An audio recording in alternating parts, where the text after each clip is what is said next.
you very much. And of course, that being the representation of East Africa, I would like to request Miss Pender, all the way from Tanzania, to pray for us as we kick off today. A round of applause for Miss Pender. And of course, she's going to be praying in Kiswahili. It would not be right if we did all this and did not have the representation of Africa's biggest language. Okay. Good morning, everyone. Habari ya asubuhi. Okay, tuombe. Mtakatifu, mtakatifu, Baba usha mahali pa juu, mahali palipoinuka. Tunasema asante kwa wakati na siku nyingine tena ya sisi kukutanika mahali hapa. Tunasema asante kwa kuwa conference hii ilikuwa katika majira sahihi. Tunaomba uwepo wako na nguvu yako ikazidi kuwa pamoja nasi kuanzia mwanzo wa conference hii mpaka mwisho, na pia kupitia conference hii tukaweza kupata awareness na namna ambayo tunaweza tukaenda kusaidia watoto walioko huko mashuleni, manyumbani na wazazi, ukaweza kupata njia sahihi ya kuwasaidia watoto wako kwa ajili ya utukufu wa jina lako. Tunasema asante kwa kila mmoja ambaye yuko mahali hapa. Tunaomba ukamtie nguvu na ukafungua fahamu zake na uelewa wake kutokana na everything ambayo tunaenda kupata mahali hapa. Tunasema asante, tunakurudishia sifa, heshima na shukrani katika jina la Yesu Kristo. Naomba na kushukuru. Amen. Bado tunasikia baridi? Eh, eh, eh, bado ama tuko sawa? Tuko sawa? Aki hamsemi kwanza, ile roho yenye walisema wanasikia baridi sana. Tuko sawa? Wewe mwenye unaangalia nyuma ndo nilikuwa nasema, wewe ndo ulikuwa wa kwanza kusema unasikia baridi. Sasa unasikia baridi bado? Okay, fine. So we're going to do a small thing because I know at some point we'll have a kids session, but there's this song we used to sing when we were kids. It was, I don't know what it's called. It was like, put your left foot front, put your left foot back, put your left foot front, and you shake it all around, do the boogie woogie. And Mutu wa chorus ako wapi? You are it. You are chorusing. You know it? Thank you very much. Come and hokey pokey us. Come hokey pokey us. Come hokey pokey us. We need to be hokey pokeyed. Please, round of applause as she comes to hokey pokey us. No, come up, so they can see what you're doing. Yeah. We need to be hokey pokeyed. This cold. If people are feeling cold, let us be hokey pokeyed. Okay, now take us through. Okay. You put your right foot in, you put your right foot out, you put your left foot in, and you shake it all about. You do the hokey pokey and you turn yourself around, and that's what it's all about. Hokey. Ah, now do it again. Now we're going to do it fast. Oh, now Yes, we're now gonna. Okay. let's go. Ready? Yeah. Put your right foot in, you put your right foot out, you put your left foot in, and you shake it all about. You do the hokey pokey and you turn yourself around. That's what it's all about. Hokey pokey. Mumelan, inaitwa nini? Do the what? Guys, if you don't get anything else, go tell them you learned the hokey pokey. Anyway, now as we progress, we're going to make this fun and exciting. Now, yesterday we had a fantastic panel, and she was part of the panel, the panelist that we had. Her name is Miss Clarice Jackson, and today she will be leading with a keynote speech. And on this one, it's going to be very, very easy and something that we've spoken about in touch points here and there yesterday. So please join me in welcoming back the CEO of Black Literacy Matters, Clarice Jackson, to speak on It Takes a Village. This is supporting families and communities to uplift children with dyslexia.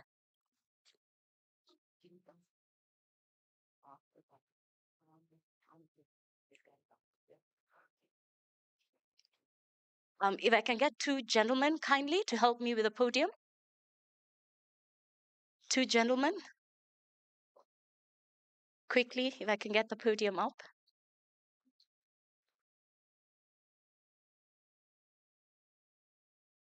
Good morning.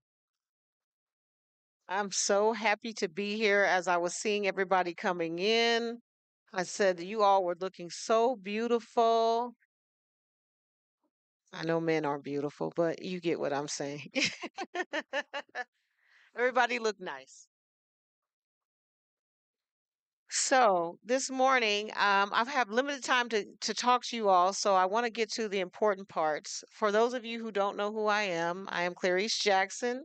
I'm from the United States, from Nebraska, which if you look on the map from the United States, we're right in the middle, in the center of the United States. And so I was born and raised there, and I definitely did not believe that today I would be here, but God saw different.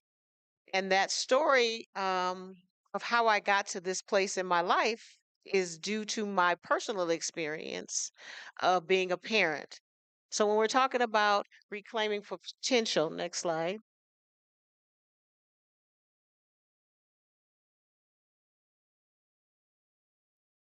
We're going to talk briefly. I'm going to go over these things very briefly. Tell you a little bit about me, why narrative matters, the myths and facts about dyslexia, because as I've done travels here in on the African continent, I've heard certain things about dyslexia, and I want to make sure that we dispel those myths because they are not true, and they can be very harmful to children and families, and even the teachers who are dealing with children who have dyslexia. The power of language. The deficit versus strength based lens, the power of your story, which is my story, my daughter's story, famous dyslexics, and grassroots advocacy. What I would like you to take away from today is be the change. Be the change. It's very easy to sit in conferences and to be in these spaces and say, this isn't happening and this isn't happening and we don't have this resource and we don't have this when it comes to children with dyslexia. But I hope that you find at the end of my conversation that I face the same things that you all faced, but I made a different choice. And the choice that I made was I was going to be the change. If change wasn't evident, if change wasn't happening right now, I decided for my daughter that I was going to be that change till change happened. And I believe that you all can do the same. Next slide. So, a little bit about me. I am in my formal capacity, but I'm here today in the most important capacity, and that is as a parent. Professionally, I'm a commissioner for the state of Nebraska for African American Affairs. And so that's an appointment by the head of state, the governor. I am a dyslexia consultant. I am an entrepreneur. I run and own a tutoring company called Voice Advocacy Center. It's the first of its kind that is tailored toward children who are dyslexic in the state of Nebraska.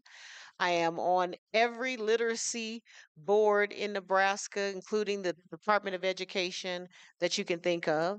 Was also on the board this year of the International Dyslexia Association Redefinition Board. So in October will be the official unveiling of a new revised term for dyslexia that the world will be able to use, and hopefully, yes, thank you. Hopefully, it will be more inclusive and grassroots oriented so that more families can use it when they're trying to gain services for their children. At least that was the attempt about it. I'm also a Supreme Court trained mediator. So, for people who are, or groups or organizations or schools who are having conflict and they can't come to consensus, what we call in the United States is mediation. And so sometimes you need a third party who's neutral to come into the situation and assist you. So I do that as well. Next slide, please. So why narrative matters? Narratives shape perception and policy. So if you think something, whether it's accurate or not, it shapes how you handle things, it shapes policy, and it can be quite harmful. Or if you have the right narrative or the right perception, it can do the opposite. Next slide, please. So, a couple of the myths that I've heard in my travels across the continent. We were in Ghana, we came to Kenya last year. I see some of the key state representatives here in the room today. We had such a great time here. We had a tour here, met some wonderful people. So a lot of your faces are very familiar. Some of your names I definitely remember, and so I just am very grateful to be here. But here are some things that I've found that are myths, that are untrue, and that need to be dispelled. And one of those things is dyslexia is a mental disorder or a sign of madness. So, dyslexia is not a mental illness. It is a neurodevelopmental learning difference affecting how the brain processes written language. So, it has nothing to do with how you think mentally and that your thinking is off. So if you hear anyone saying that from here on out, you all know better now that nowhere in the definition of dyslexia has it ever said that dyslexia is mental illness. Number 2, dyslexic children are lazy, careless, or unintelligent. Dyslexia is not linked to unintelligence. Most people who have dyslexia have above average IQ or average IQ. So it has nothing to do with being dumb. They're very creative, intelligent, and capable when they're given the right opportunity and the right training and teaching, right? Dyslexia is caused by a curse, witchcraft, or bad omen. And when I heard that, I said, wow. And I am by faith, I'm a minister, and so I'm in the clergy profession as well. And one thing I can assure you of that this dyslexia is not a curse. It's not a curse on the family. It's not something that the parents had any control over or something they did that now they are being reprimanded for. It has nothing to do with that. It is just a language based processing disorder that some children have. It does run in families, so it can be hereditary, but it is no fault of the parents, it is no fault of the children. So if you hear that, or if you have believed that about yourself, or if you are a parent who has thought, what did I do wrong? How did I bring this upon my child? It has nothing to do with that at all. Dyslexia is something that people will outgrow with time or prayer. Now, as a woman of faith, I don't um, object to prayer for everything. So pray. But praying about dyslexia is not necessarily needed because dyslexia is something that you will just have. Some people have high blood pressure. Some people have where they need to wear glasses. We don't pray about that, right? So we don't need to necessarily pray about dyslexia. What we need to do is be the answer, be the change in regards to dyslexia to help other people. And then dyslexia means seeing or writing letters backwards. That's a common myth that, oh, you have dyslexia. That means you see words backwards. Sometimes people, it's letter reversal. So BD, PQ, those type of letters, those are common things that people reverse and see in the opposite direction. So people who have dyslexia will oftentimes be very bad with directionality and addresses and figuring out where they are. I can't remember. Do I go left or right? I don't remember. That might be one of the symptoms that they have. And then the last one, the solution is to repeat a grade until the child catches up. That is one common misperception. And this is even beyond dyslexia. Let's just say the child is struggling in school. Maybe it's math. What you need to make sure is that if a child repeats a grade, they're repeating the grade with different instruction and different curriculum. Otherwise, you're just doing more of the same that has not already worked. So if grade repeating is something that you as a parent are thinking about, make sure that you're doing it with the understanding that more of the same is insanity. But if you want to do something different and they plan on giving something different to the child, different instruction that has been proven to work, which is scientific based, then that might be optional. Otherwise, you're just wasting the child's time and that additional repeating of the grade. Thank you. Next slide. So from deficit to strength, we're going to stop focusing on what children who have dyslexia can't do, and we're going to focus on what they can do. That's what we call strength-based, recognizing dyslexia as a different way of thinking and highlights capability and problem solving. Next slide. I'm going very fast because I'm a short limited time. The power of language, speaking life and not death. One thing as parents, when you have a child who has dyslexia, they are already understanding that something is different about them. You heard a lot of the conversation yesterday where people said that all day. So the language we use shapes how we perceive ourselves, our behavior, and our identity, especially for students with learning differences. Next slide. Skip this one too, please. Next slide. I'm going to talk about my why. This is how I became who I am today is my daughter Letitia Fox. My daughter had dyslexia and no one knew it, including me at the time. I was 19 years old when I met her. I'll share the video that tells a little bit about our story so you can see we were lucky enough to have a local news station come out and do a two-part interview with me and my daughter, sharing her story with us. Um,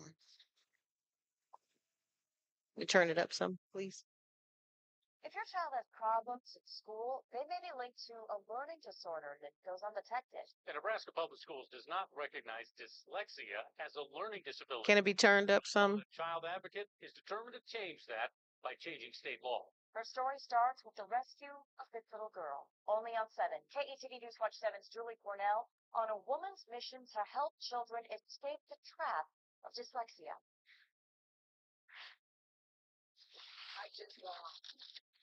When you're baking a cake, you need patience and a solid recipe for success.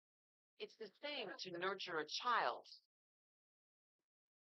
That's Clarice Jackson and the young lady she raised, Letitia Fox. It took me telling her, you're not stupid. There's nothing wrong with you. You just learn differently. We go back to our KETV archives years ago. That's young Letitia on the playground. Clarice was an OPS reading teacher trying to help the fourth grade girl. It just made me sick to my stomach. I just couldn't believe that this was happening and no one was doing anything. The girl advanced in public school despite failing grades since kindergarten. As a 9-year-old, she could not read. Now an adult, Letitia looks back on those days. I think that's why I used to act out loud. Because I get mad and I used to walk out of class because it would frustrate me. The little girl lived with her grandmother. Her mom was in prison. When I met Letitia 14 years ago, she was just starting to read fluently. The wind is not blowing. The wind is not blowing. Clarice became Letitia's legal guardian, uncovering a hidden reading disorder, dyslexia. It's a language-based processing disorder. So it has nothing to do with vision, but it has a lot to do with how the brain processes language. She enrolled Letitia in a specialty private school to treat dyslexia, and Clarice went back to school, training for years to become a dyslexia specialist. Today, Clarice runs the Voice Advocacy Center in Omaha. It's the only nonprofit of its kind screening and tutoring children with dyslexia.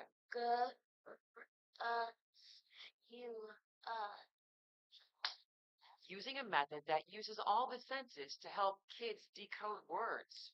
1 in 5. 1 in 5 people, 20% of the population is more prevalent in African American and Latino women. She says 75% of Nebraska's prison population is functionally illiterate, and Clarice thinks dyslexia is a big reason. A lot of times people think dyslexia is reading backwards. That's a myth. Dyslexia is not reading backwards. It just means that they don't know their left from their right, their up from their down. She's still fighting to get Nebraska schools to recognize dyslexia as a learning disability.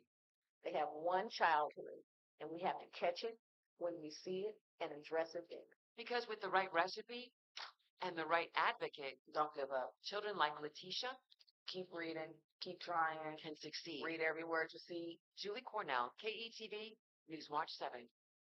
And Letitia now works as a service coordinator in a group home. In January, Senator Okay, you can cut it. Thank you. bill in the legislature. Thank you. Thank you.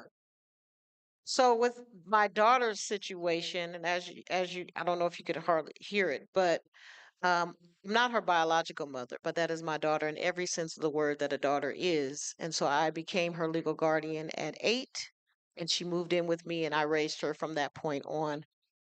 Um, and I was 19 years old at the time. I had no idea what I was doing at that point. I did not know what dyslexia was, but I had to learn.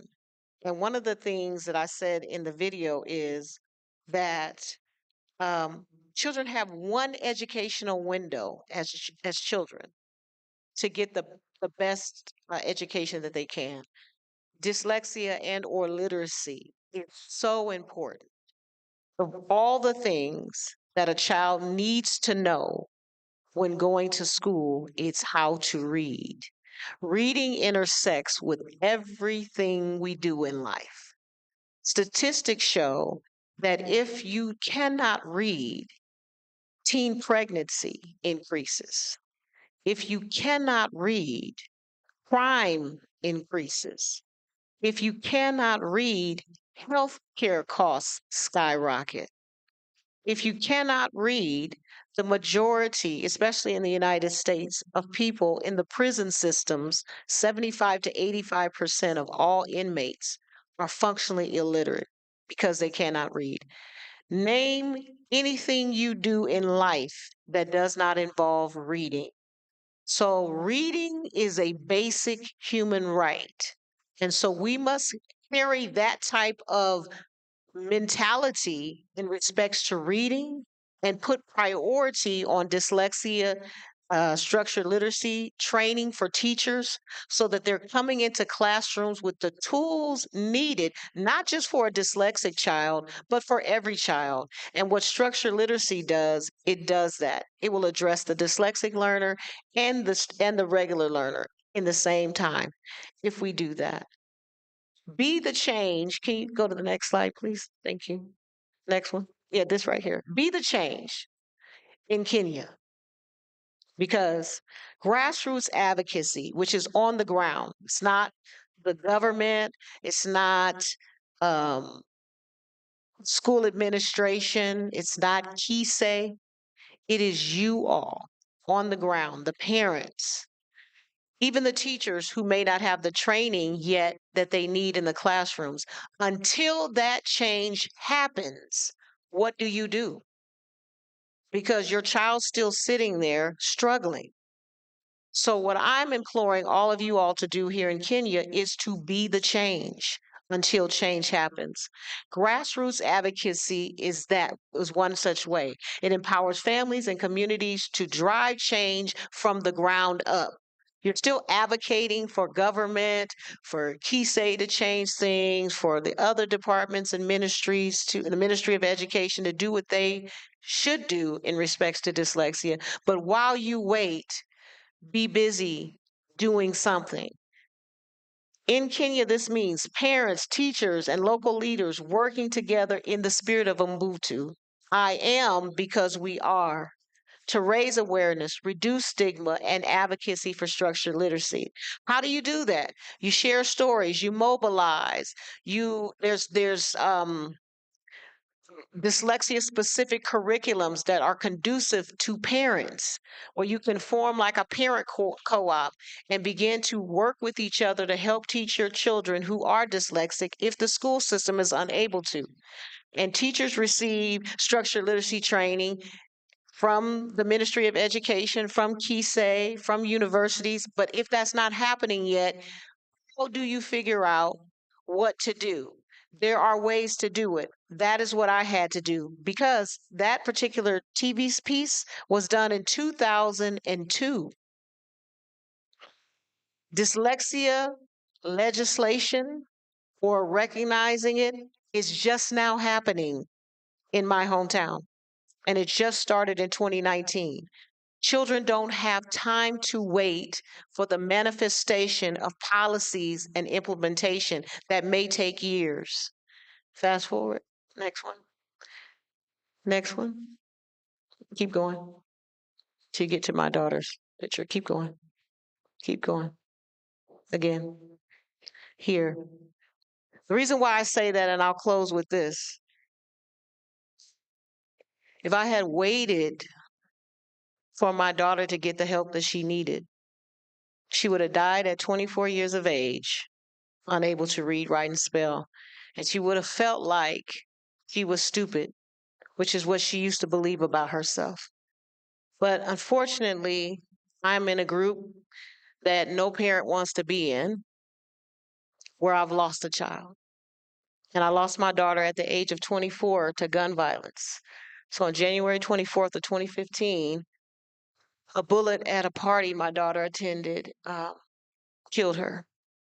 And so this is where I go to visit her now. I do the work that I do, not because I'm just concerned about my child, but I had the mentality that it's about all of our children.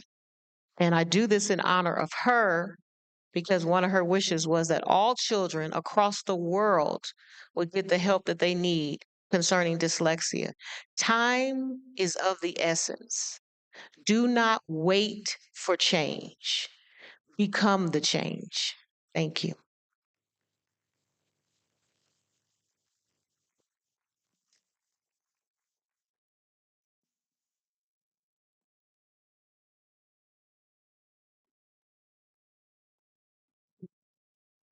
I want to ask my boss whether I'm allowed a question.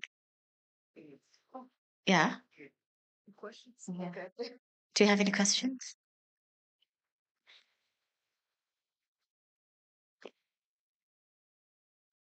Any questions? None? Oh, great. Fantastic. You've done a great job covering it well. Now, we're going to head into our panel now.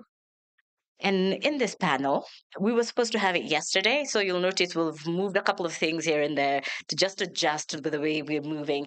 And the panel coming up right now is parenting through the unknown. And I know we've had conversations about parents throughout, but it's going deep into that. Have we sat with these parents? How does that look like? And of course, we have a fantastic panel that will be handling that. And if you'll allow me, I would like to welcome the moderator of this panel. Her name is Jerry. If we can have that image, Jerry Mushura. And Jerry is the chairperson of the, let me just move here so that I stop fighting with the speaker. Jerry is the chairperson of Dyslexia Rising Africa Conference 2025 steering committee, passionate creative storyteller, and global advocate for neurodivergency, whose work bridges artistry, education, and inclusion. He is the visionary behind Photos by Jerry Portrait Studio, celebrated by and for its luxe, cinematic style, and the founder of Camera Girlies, community for women photographers to connect, heal, and create. Our global impact includes her work with PhotoStart, where she designed and led photography programs for students and organizations with diverse needs in 7 counties, empowering youth to tell their stories through visual storytelling while building confidence, skill, and career pathways, providing the difference and proving that the difference is not a barrier but a source of strength. Ladies and gentlemen, our moderator for the day, Jerry Mushura. A round of applause as she makes her way. And her panel has the following. We'll start with Lily Weru. And as we say, because these are parents, so all these are parents that I'm calling up. Lillian Weru. She is a proud mother to a wonderful son with dyslexia. And she says, I am passionate about raising awareness and spreading hope. I believe every child has unique gifts. With love, patience, and support, they can shine bright. Her journey as a mother has taught her resilience, advocacy, and the power of celebrating differences. Ladies and gentlemen, Lillian Weru. Would like, of course, to join her is my Miss Caudence Ayoti. And of course, you know her. We were with her yesterday. She's the founder of Dyslexia Tanzania and a powerhouse and a powerful voice for change, dispelling myths, raising awareness, and championing neuro inclusion across the country through impactful workshops, awareness events, and an innovative online school. She empowers individuals with dyslexia and educates communities to transform challenges into opportunities. Ladies and gentlemen, a round of applause for Miss Claudence Ayoti. Now I'm doing a bit of a dance in between here because my tablet has decided to do the thing. So just work with me. Well, in between here, I'll just imagine I'm doing something fun and exciting, guys. Yeah? Imagine me doing something fun and exciting. Can you imagine me doing something fun and exciting? Please, guys, imagine me doing the hokey pokey. And of course, in that same panel, we have Miss Lucy Wambugu. Miss Lucy Wambugu. Oh, sorry, Miss Lucy Mburugu. Hey, my apologies for butchering your name. My sincere apologies. Miss Lucy Mburugu, kindly make your way. And if you'll allow me to just get a minute so I can read your bio as well as you woke up.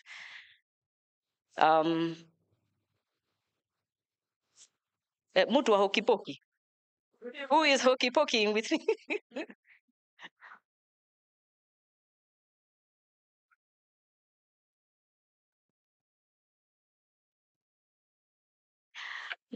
So, Miss Lucy Makena Mburugu is a dedicated teacher and passionate advocate for inclusive education. As the proud parent of Leon Forme, creative and resilient child with dyslexia, Lucy channels her personal journey into raising awareness about learning differences. Her dual role as educator and mother fuels her commitment to creating supportive spaces where every child can thrive.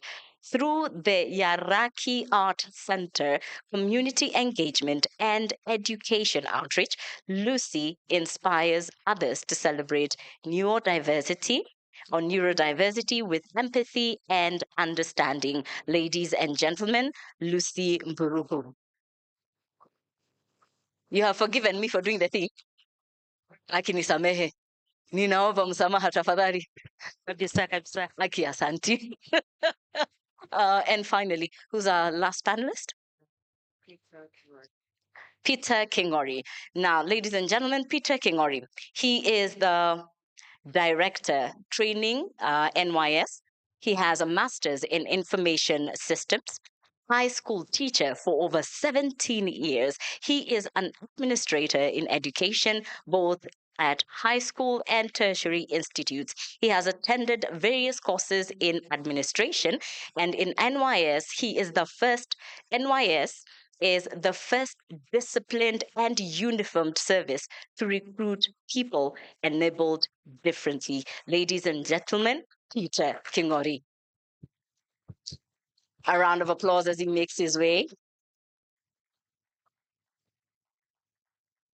If I can have my very careered gentleman, yeah, my muscled gentleman, kindly, if I can have you. We need to move this podium so that the people in the corner can also be able to see the panel. If you kindly assist with that. Oh, thank you so much, gentlemen. You're so kind.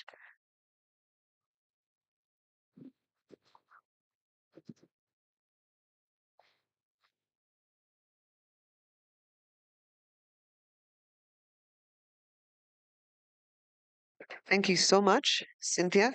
Good morning, everyone. It is lovely to see you back here again. Today's panel is themed Parenting the Unknown.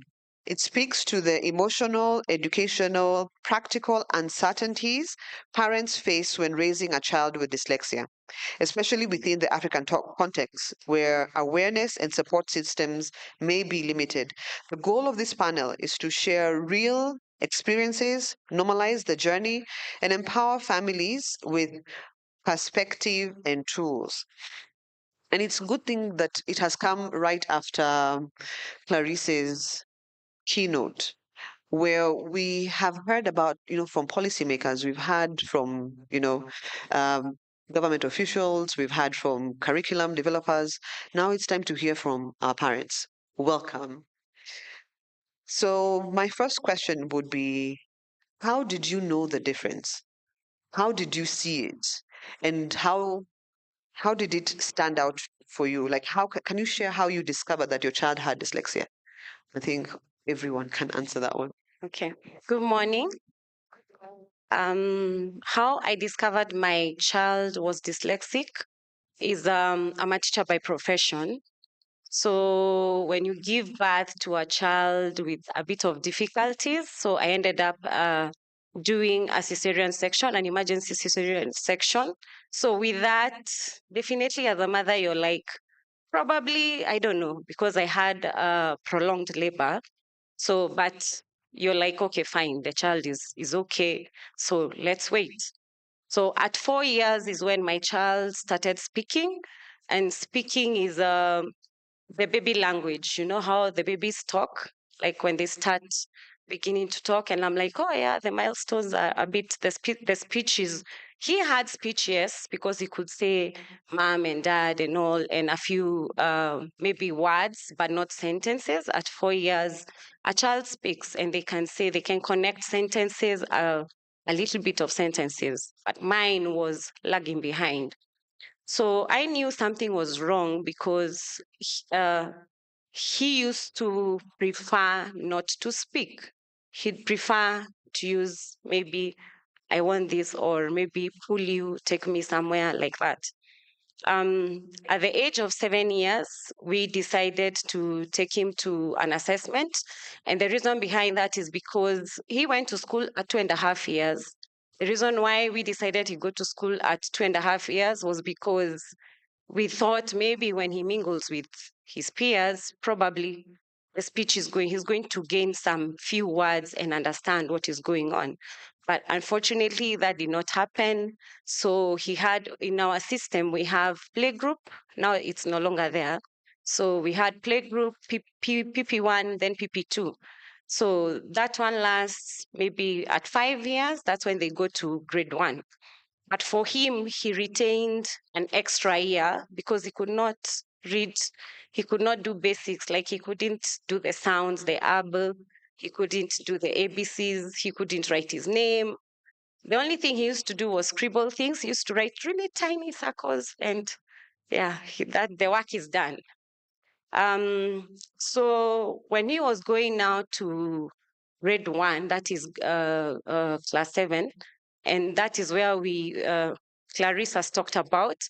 The principal of the school called me, and she said he needs to retain in the same class. Like he doesn't need to proceed to grade 1. Mind you, he had already uh, waited for another 1 whole year. Then now wait again. His peers have already left him behind. And I found that to be very, it wasn't a good thing. So we decided, no, let's go do an assessment, and then we can see if the principal is going to allow him to go to the next class. Unfortunately, when we went for the assessment, the assessor suggested uh, that we just push him along school. Nothing can be done. And I get emotional because you saw him today. And sorry for being emotional. It's fine, don't worry.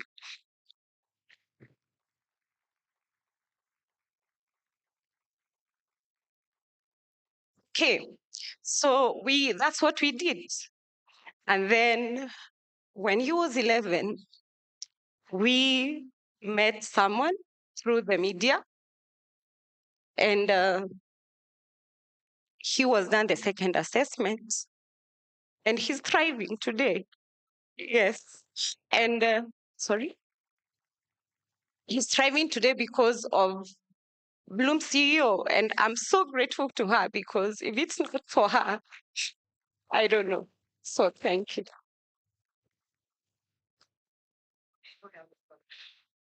Today, this is dyslexia from this side.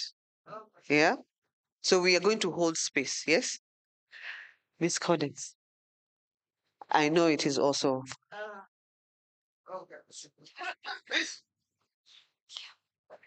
We are going to hold space. Yes, Miss Lucy.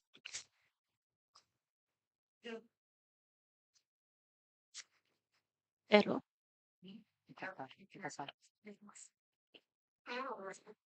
And good morning. Um, just like my other parents are experiencing and going through emotions, I'm also emotionally affected, but I'll explain how I came to know my son was dyslexic. Leon, who is here with me, is my last born child. And having had two other kids before him, and who are doing well in school, I expected him to be the same. Personally, I might be slightly dyslexic, but his father is an engineer, so I thought it would be automatic for him to be like maybe like his father or like the other siblings. But he wasn't, and he isn't. He did not skip any of the milestone. He spoke quite early, very hyper. And in fact, the problem that I thought he had was maybe being so hyperactive, because we could not leave him for a minute alone. He was such a destructive kid and would do anything and try anything, including putting extra tires to his toys, opening radios and TVs. He would do all that. So I thought he was a bright kid. When I took him to PP1, I expected him to be very bright. The first time, he did not write even a single letter. Then I thought maybe he was so playful, and the teacher was saying, this kid is unbearable. We can't handle him. Through the PP1, I could notice that there was something wrong, because he was not interested in writing or holding a book. Then I changed him from that school, because I thought maybe the teachers were not trying.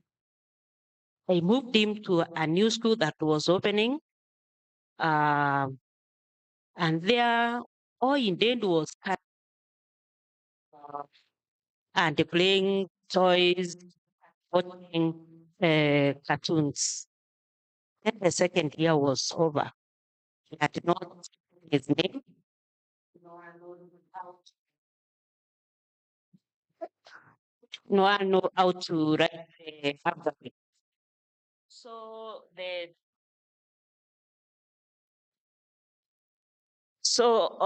third year, I moved him again to another school where we had to go through an interview to join the the PP3. Then he did not want even to do that interview. He told the teacher, teacher, you know how to read those things you are telling me to do. So can you read for me? And we did not qualify for that interview, so we went to another school. There, he joined PP3, but the teachers actually made me go crazy. Every week I had to go to school. Homeworks were terrible. Then I said, this kid must be having something that I don't know. I tried as a teacher, he could not write. The handwriting was terrible. Then the teacher, actually, the grade, the PP3 teacher said that he is not going with him to the next class. So I had to make him remain in that same class. Then somehow he met a teacher who could understand, and I used to pass through the school and talk to the teacher, and around him to carry things from home to the teacher so that they could become friendly. He was so generous that any pen that I would buy, he would take it to the teacher. And the teacher also noticed that he was passionate with sports, and they gave him a chance to play soccer. So that's how he managed to move on up to grade 3. But most of the times, I used to visit hospitals many times because he used to complain of headaches, which were sometimes not real. He wanted not to do homework, so he would say, I have an headache, I have a pain on my legs, I have a pain on my fingers. So we used to go to the doctor, and then when I went there, he would say, oh, it's mom who said I'm sick. I don't, no, I'm not sick. So sometimes we would just go to town and have chips and sausages, and then went back. Uh, I didn't know what to do, but I kept trying. By the time I was so desperate, I went to search on internet.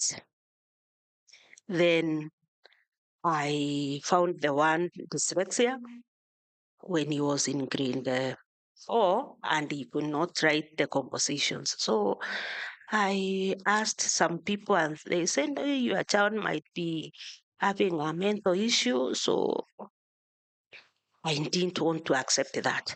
So I went to search, found a group, and then I interacted with them. Luckily enough, one of us here responded and helped me with to know exactly what the dyslexia is, helped us with materials, books, and everything. And that was the turning point. I owe Dr. Either Fleming everything about you.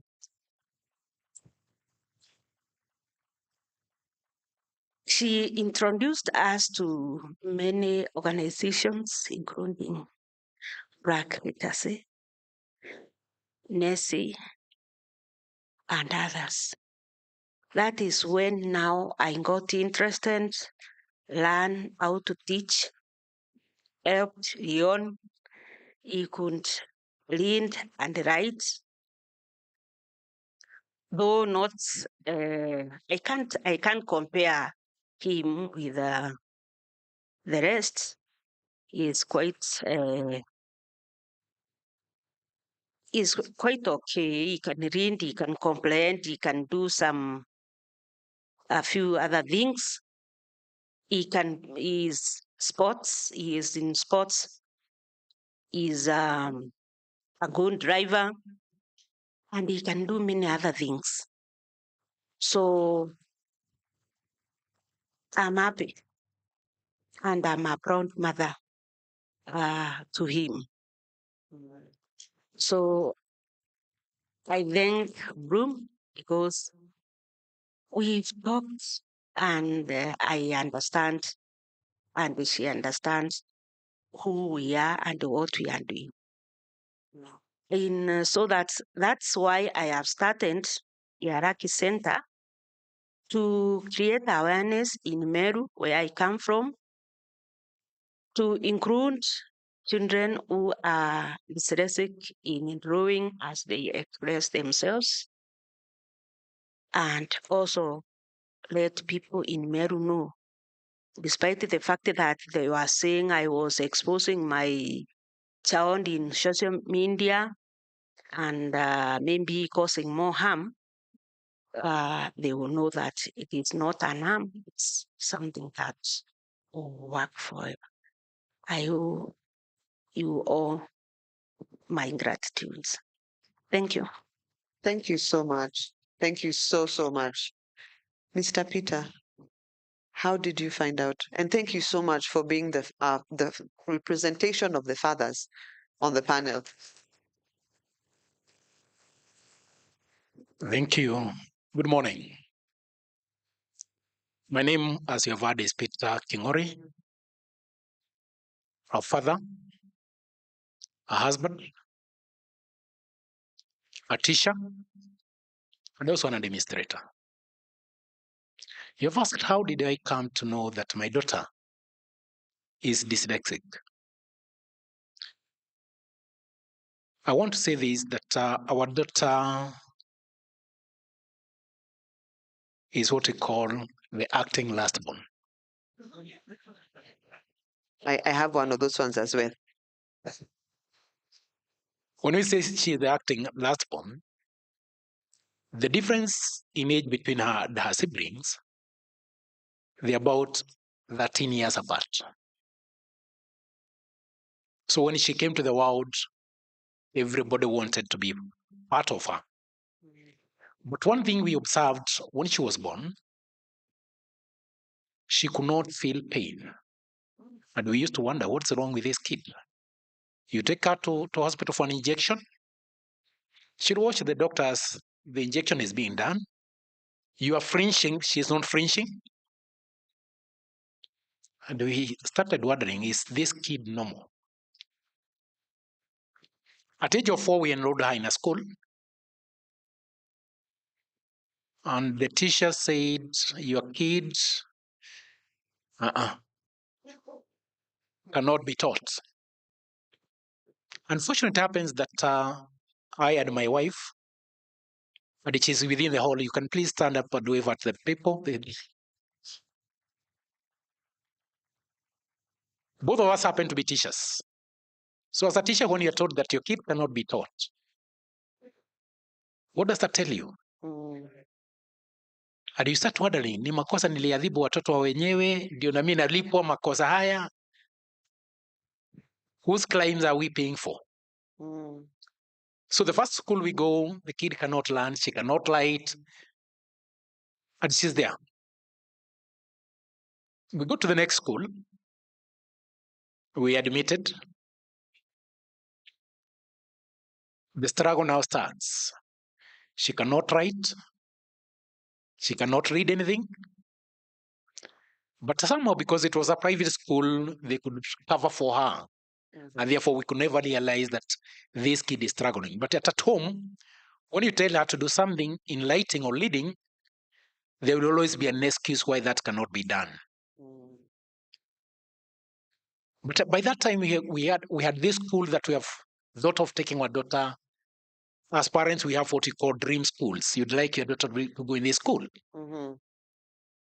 So we are told you have to wait to put on a waiting list. When chances come, you'll be caught. Yes. And eventually we got the school. And dear parents, that's where our nightmare started. Oh no. My daughter would sit in class. When others are copying whatever is copying on the board, she could not copy.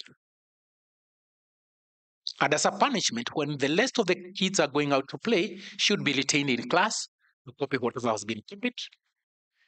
Till she could not copy. Come evening, she has got a number of homeworks that need to be done. And we'd sit.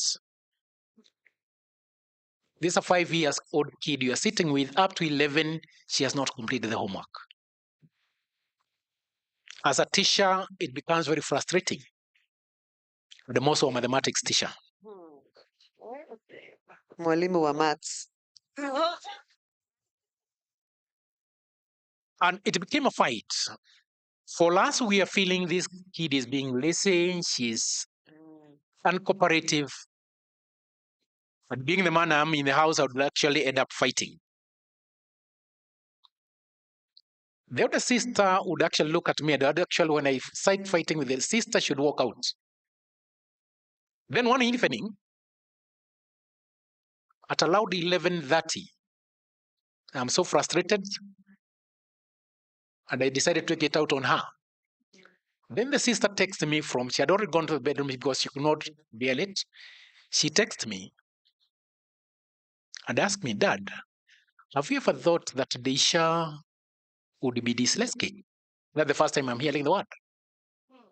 And I'm asking the mother, what is this? What is that? So it is my daughter who actually brought it out. She went online to look at what would be the problem with the sister. So the following day, we go back to school. We started to take you back. The school she was, when she completed the first year, the class teacher told us that your daughter cannot amount much. We want her to repeat the class. And we say no. So she goes to the next class, the same struggle. And one day I walked in the school. I find my daughter outside the classroom, looking very miserable, and would actually try to put a smile on her face, could not get the smile. Then when I talked with the teacher, she told me, I don't think your daughter will amount to anything in life. And as a parent, I was devastated. A whole director in an institution somewhere, somebody is telling you your daughter cannot amount to anything.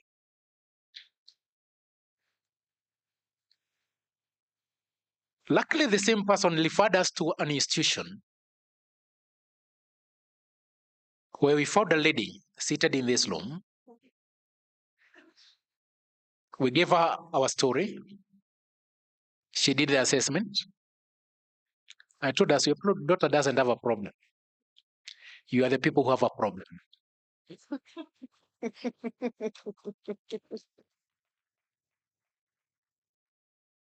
After we did the talking, the first question I asked her is, where have you been for the last 6 years of my daughter's life?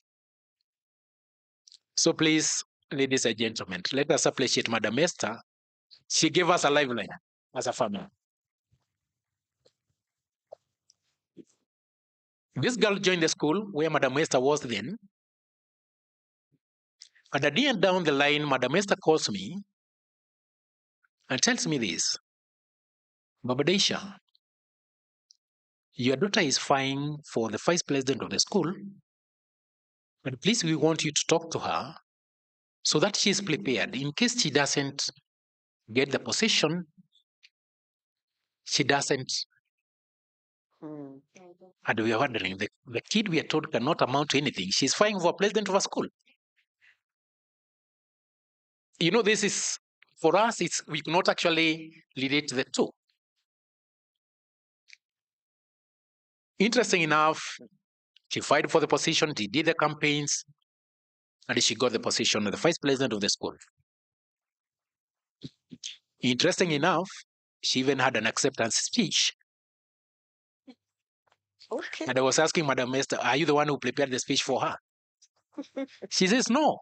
She prepared the speech for herself. And I want to say this. Whereas before my daughter going to school was an ordeal for the whole family, today she's the first person to tell us she wants to go to school. Because the school where she was, she found a safe space for her, even for us as parents. Mm.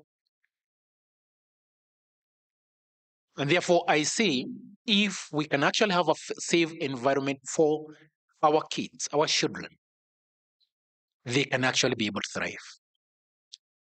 Today, kids who never used to speak in front of people, we go to any forum, she's the noisiest person you'll ever have.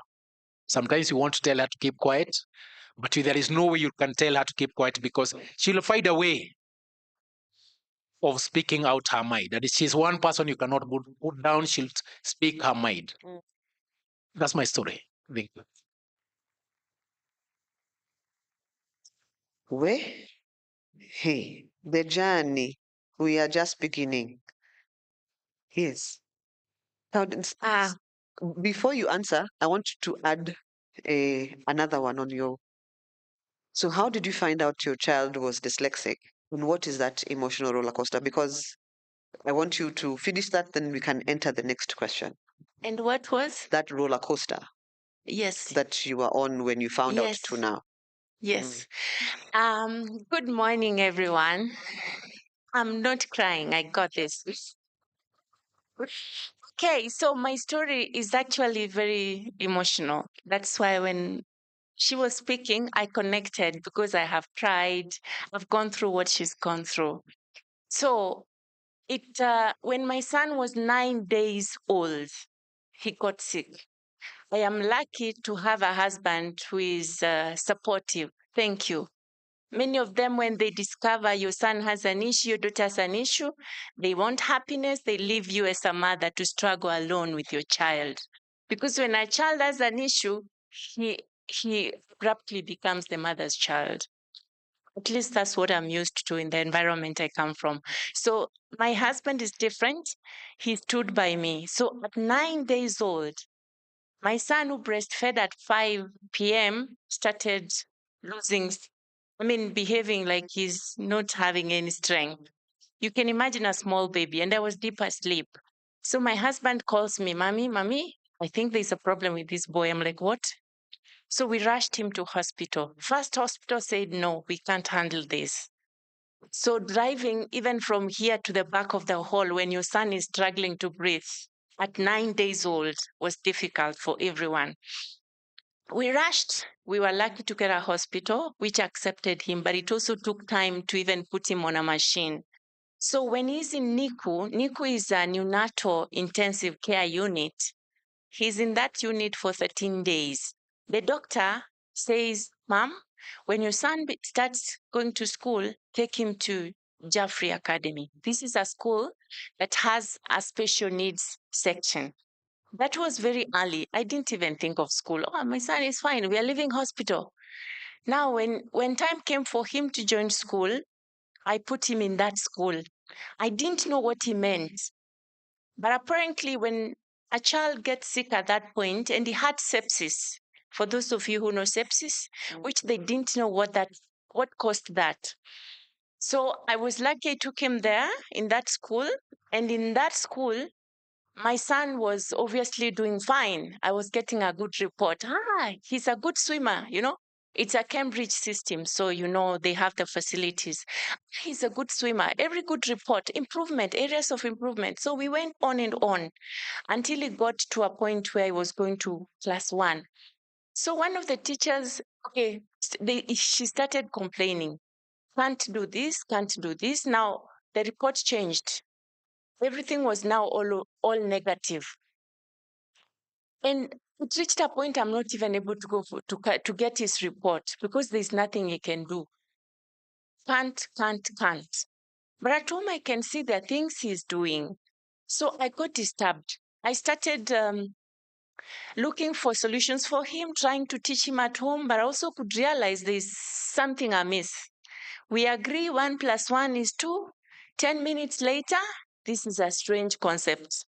Hey, what is this? And because I was raised being beaten, like I said, my dad could beat stupidity out of you. So I thought, our children will behave how we are behaving with them. Parents, take notes. So because I thought our dad used to beat us and we behave nicely, he started beating my son. Wow, come on. I want you to understand this. I struggled, and because I'm a tourism professional, I met this lady who was very happy with me in 2021. He's like, what can I do for you? This safari was the best ever. I told her right now, I'm looking for a solution for a child I do not understand. This is how my son behaves. And she said, look here, my friends from the US, you're so lucky. You have a lot of information around you. She told me, wait, you're describing dyslexia. 2021, I'm hearing the word dyslexia. What can that be? And because I'm a positive-minded person, I asked her quickly. She explained to me, and every box was ticking. This is my son you're describing. This is my son you're describing. She didn't leave me without hope. She gave me examples of amazing people who have had dyslexia. I'm like, wow, this is something nice. Yeah. So I was energized all of a sudden. And because WhatsApp was very common, I drafted a message and shared in all my networks. If you've ever heard about dyslexia, please join me. Please join me. Do you know that group is still there until now? We've had people join, even Esther. I met Esther through this support group. So we started learning. Now I became more knowledgeable than the teachers in my son's school. So I started helping him, and now I reached a point where I needed an assessment. Because then with an assessment, you're able to help. You will know how to teach the person. So in my country, awareness is very low. There's nobody who could do an assessment, but there was just one lady who charged $1,000. At that time, tourism was dead. COVID. 2021, there's still COVID. There's no more tourism happening. I do not have even $100 to feed my people. You're telling me to give $1,000 for an assessment? Oh, I didn't afford. But we continued learning, getting awareness, and I was now a better person. I said I will never beat my son. It's nothing to do with him wanting to misbehave. It's just the way he is. So, and by the way, because of the struggle with him, there's a big distance even now between me and him, unlike his dad, because I was very strict. So we continued getting the awareness until I had to reach a point where I was called by the school. He was put to repeat, which is very sad, because you make him repeat and you don't change the method of instruction, you're wasting his time and money, because that school is not cheap as well. And in our system, if you put your child in an English medium school, there they use the cane a lot. A dyslexic child will be killed because you're beaten according to how many wrongs you get, and he will get enough wrongs. So at 9 years, he said, Mommy, I no longer want to go to school. It was a war. Every morning we are fighting. He refused to go to school. So he wanted to drop out. I looked for schools, my dear, I couldn't get. Thank God for Kise. You people do not know what you have. There's no help there. Back home in Tizi, I didn't get any help. Even the National Assessment Center like this, you don't get enough help. So I looked for schools. I got a school in Kenya. At 10, I was ready to leave, to give my son away to boarding school, which is against my policy as a parent. I wanted to keep him for as long as I could, but I couldn't if I want him to get some education. So I made that decision to bring him to Kenya, imagine. A long distance away from my home. So, and then another thing now with his health, he's also epileptic. I administer medication every day, morning and evening. But I risked to bring him to a certain school, which I do not want to mention, in Kenya. where he could study. I'm looking for a school. Please, if you're here and you have a school, help me out. I'm ready to negotiate because that school is not good enough for my son. I have now been enlightened. I want a school for my son. And if I can't find, I don't know, because I can't keep him in that school where he is. And I really need an option. And back home, I don't have an option. Of course, there are good schools there, but I need to have $10,000. You understand? Yes. And I'm not in that bracket. so, so yeah. So that's my sad story. But I was happy because when you help others, you get helped. Yes. In the process, I got my son assessed by someone from Wilson Language Institute for absolutely no charge. Fantastic. So he has an assessment. I know what he needs to be taught, and it's an amazing assessment, but I need to get the right institution. So I knew about dyslexia through a tourist in my work. And then, so what made me break down when she was speaking is because there's the last school where I moved him from. I went with my husband. I told him, let's go. We are stronger together. Let's go hear what they have to say. And the class teacher told us, look here, your son is escorting other children to school. So just take him. Imagine escorting other children to school. And by the way, you don't get a discount when you pay school fees. When he's escorting, Yes, you pay the that's same. true. Yeah. So as we stop now? We stop here. But before we stop, two questions. How do you advocate for your child in school to make sure that they are supported and they're learning? And then how do you let go of the guilt? Because we have been beating them and then now we have a diagnosis. But you remember the beating. But how do we move on from there? Yes. Um, how do I advocate for my child? Is I'm here today. I'm here today. That means, and I speak about it. I do not hide. I'm not ashamed of him. In fact, amongst all my children, they always say, "Hi, mommy, una favor." You always favor him, you know. My youngest son, he's 10. He tells me, "Hata mimi natakuwa na dyslexia," you know.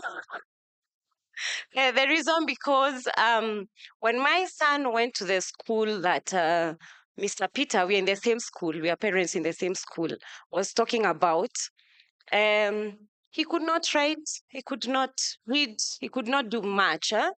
But as his story talks about, he also vied for a sports captain, and he got it. He is the school sports captain today. Well done. And as I can attest to it today, you saw him playing the trumpet. And before he went to that school, he didn't know anything about music. In fact, for us, we knew he was a dancer. He loved dancing. So I think the dancing was the same as that's where the musical thing came from. And when we went for the first PTC, what we call the parent teacher conference, the music teacher told us, your son is very good. He has a musical ear. This is the first time we don't do much music in school. And the music we did was just passing along it. So when he says you have a musical ear, we're like, what do you mean? And today you can see what he's doing. He's going to play for us the saxophone later.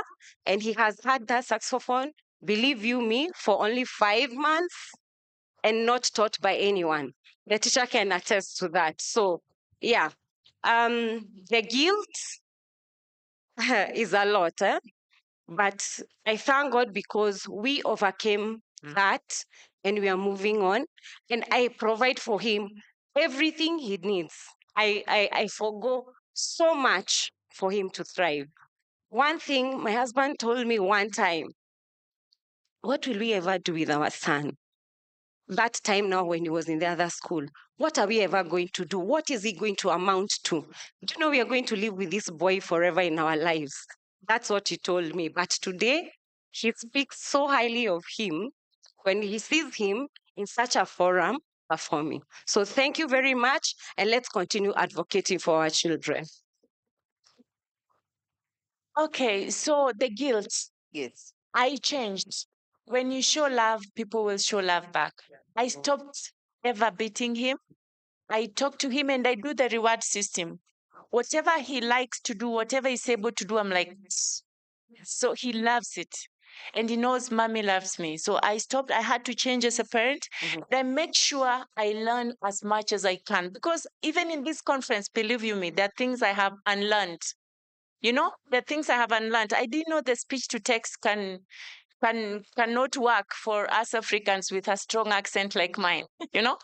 So I unlearned, and I'm actually invited in to go to Kazakhstan. There's a World Inclusion Congress. If anyone here is going, I believe I'm gonna learn a lot there as well. Last week I was in another conference. There are things I'm learning everywhere. I want to be as informed as I can. As an empowered parent, I will make the right decisions for him. What I'm doing, I'm creating a lot of awareness. I have Dyslexia Online School. I wish you could all join. We do sessions every Tuesday at 8 p.m. and we learn from experts from everywhere, Mexico, Sweden, UK, US, because it's an online school. I do marathons. October, we are doing a marathon on 5th. Welcome, let's run for literacy. And I use the media a lot. You should hear me talk on the radio. A lot of strength. I don't cry on radio. So So I do a lot of awareness. The government involves me in making decisions on the curriculum. I'm not an expert, but it's my lived experience. It helps. So I'm working with my beloved government. And by the way, Baba wa Taifa, Mwalimu Nyerere, our first president, was for literacy. He said one of the enemies in Africa we have to fight is Ujinga. You see? So we are working together with the government and we will go so far. But my last words to you, you don't know the value of what you have until you lose it. Kise is amazing. I wish I could go with some Kise from here. And Esther, and whatever is happening here, you just don't know how much you have until you lose it. I admire and I wish even my small sister Upendo, there's a lot of learning happening here that I wish I could take even a quarter of it to my beloved country, Tanzania. Thank you. You are such amazing person. You are amazing. For me, I'm not good. I say sorry. Leon, I told you sorry many times. And you know that I didn't know. There's a time he cried so much in the morning and he had not done his homework. So I just took a teaspoon and gave him one. And he kept on reminding me, you almost broke my finger with a spoon because of homework. Then I told him, I'm sorry, I didn't know by then. And you know how crazy I was. I'm trying to go to school. You are trying to drag me back. And that's, so I'm not guilty anymore. And I'm sure he forgave me about it. Otherwise, I'm spreading the word. Any meeting that I go to, I tell people about my son, my journey, what dyslexia is, what it's not. I put pictures of him on social media, and people keep on asking me, why are you doing all this? What's wrong with your son? He doesn't look like he has anything wrong with him. But I tell them that he has, but not that he is sick.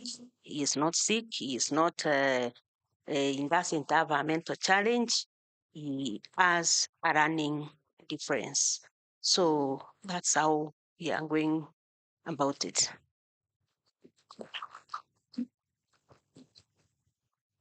Thank you. For the guilt, I'll say that we'll replace that with love. And I want to say that my daughter is my best friend today. Wow. When things becomes too much in the house, she knows if I go to dad, things will be sorted out. And two, I want to say that I'm very protective of my daughter. I want to repeat that I'm very protective of my daughter. She turned 13 the other day. And when I look at that girl and what we have gone through and where we are today, I tell people I can move mountains for her. Yes. When she was talking about the school where we are, it's an institution which has been struggling. Madam Esther is aware of that. I've been leading the fundraising committee for that school. And I usually tell them I'll go to any extent to make sure that the school continues thriving. And my take is we got help from that institution. How about other kids who are not aware about the school? There you go. How about other parents who are still struggling with their kids? Now, the legacy we have been discussing with her is what legacy can we leave? The next 20 years, when our kids are no longer there, are there kids who can be assisted by this institution? So I want to say about advocacy. As I came for this conference, I came as a parent. I also came as an administrator. I said I'm a director training in the National Youth Service. The National Youth Service, we have a directive from the president that by the year 2027, we should be recruiting 100,000 young men. But what that means is that we'll have to lower our entry grade to a grade of D minus and E's. When you talk of a grade of D minus and E's, how many E's are there out there? Not because they are daft, but they have been subjected to an assessment system that is not for them. Yes. And therefore, as an administrator, I want to look at when these numbers are coming, how many people among these numbers will be having dyslexia? How do we assist these young people? When I say that, 2014, I was a principal in one of our institutions, and I had this young man who could not do anything in class. There's a courage. You come to the theories, he's zero. But when you come to the practical work, he is the best person in that class. And I'm actually, at that time I didn't know anything about what we are talking about. Today is that time I think that this young man he was very good to the extent that when he went for attachment, the company where he went for attachment refused with him. Wonderful. He could not come back. So he got unemployment. And the company told me, we're not interested in papers. We are interested in what he can be able to do. Yeah. And therefore, for me, I'm looking at this conference as a platform for me to get more information. So that when I'm making decision in the office about the young people who will be joining us, I'll be making more informed decision. Thank you. A round of applause to our panelists. Thank you so, so much. This is what we need. We need to have more conversations, but especially by parents, because there's a lot of stigma, there's a lot of shame, there's a lot of hiding. People don't want to say, my child cannot read. If you cannot say it, she cannot be helped. They cannot be helped. And it also informs teachers. Ayo. We need an overhaul. Yes, Mr. Chengo, you're coming here to tell us what you're doing with your teachers because they are destroying our children. The lack of knowledge is destroying our children.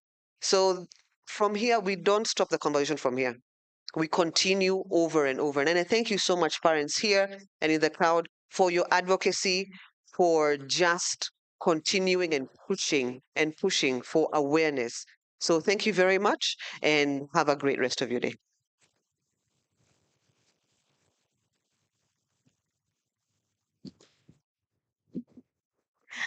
A round of applause for a job well done.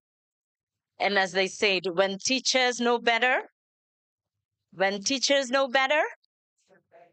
great. So can we do a quick stand up? Haraka haraka. So we are about to boogie woogie now. If you were not here when we were standing, we learned the boogie woogie. Hockey pocky. Woogie boogie.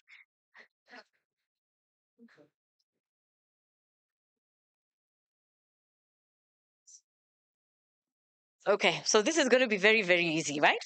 Very, very fast before Mr. Chengu comes in. You know the Simon Says game, yes? We all know Simon Says? We do? Ah, okay, great. This is going to be fun. So, Simon says, touch your nose. Simon says, touch your ear. Touch your hand. I see all of you are not paying attention. Who told you to touch your hand? No, who told you? Yeah, me, I told you. Simon did not tell you. People. Yeah. I told you, yes. But did Simon tell you? Thank you. Pay attention. Simon says, turn around. Simon says, raise your hand. Go down. Who? Guy, who's? Hi, surely. Simon has not said anything. You see how you're just feeling in this, my class? Yeah? Hi. So we can do our boogie woogie. Focus, focus. It's called what? Ah, thank you. People are paying attention. Okay, you said it's do the? Now let's start. Put your let's go. Okay. Put your left foot out, put your right foot back, put your left foot out, and you shake it all around. Do the hokey pokey, and you. That's what it's all about. Hamui binagumu. You had to say? Let me tell you, this is going to be a success if all of us end up saying. If we all end up saying. Thank you. It's not a success already. So, as you go for your, because I know every so often someone will step out, because you need to breathe some air, nini. Just behind here, I don't know, you can see it. Can you see it? There's a tent, yes? There's it's a Nescafe? There's a Nescafe tent. Yeah? So you can grab your kachai, some coffee there, very quick. It's going to run throughout the conference. So you can always step out, grab yours, and come in with it and have your coffee as we go. Now, we've had a great session with the parents. A round of applause for the job they've done. And I am learning that we could, I don't know whether we give each session the entire day. So we sit and listen to these stories, right? But sometimes short and sweet are good because after this, it's for us to decide what do we do as people, as persons. How do we take this knowledge? How do we expand it? How do we make sure other people know about this? And to help us even further this conversation, I'd like to welcome Duncan Chengo, who's going to be joining us. And he's going to be addressing a very, very intelligent and very important conversation. It's the frontier or the frontline factor, training teachers to identify and support learners with neurological conditions. Mr. Duncan is going to be making his way. He is a senior health executive and neural rehabilitation specialist and the founder and CEO of Ability Clinics. He serves as the Africa representative of ADAPT. Is it CII? Oh man, okay. Clap for me. I was going to start wondering what is that. CII programs, and I'm sure he's going to tell us about that, and leads the School Next Door project in Kenya, building sustainable, inclusive education systems for children with disabilities within the CBC curriculum. Senior lecturer at the Kenya Medical Training College and Presbyterian University of East Africa, Duncan also serves with or on the board of the National Council for Persons with Disabilities, championing policy reforms and stakeholder collaboration. As a dedicated Rotarian, he is the director of fundraising for the Rotary Club of Nairobi, NABO. Ladies and gentlemen, Duncan Chengo.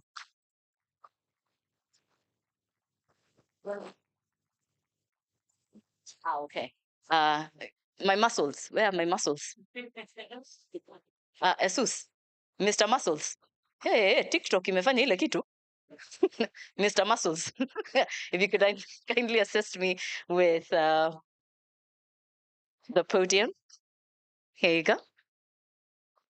Let's put our hands together for our very able MC. Okay. And then also another hands for our sign language interpreter. They are doing a good job.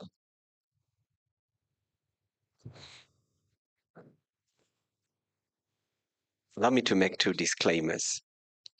Number 1, if you find typos on my presentation, I'm in a safe place. Or spelling mistakes. Number 2, I am not a teacher, but I had to fit the shoes of a teacher at some point. I lecture adults, right?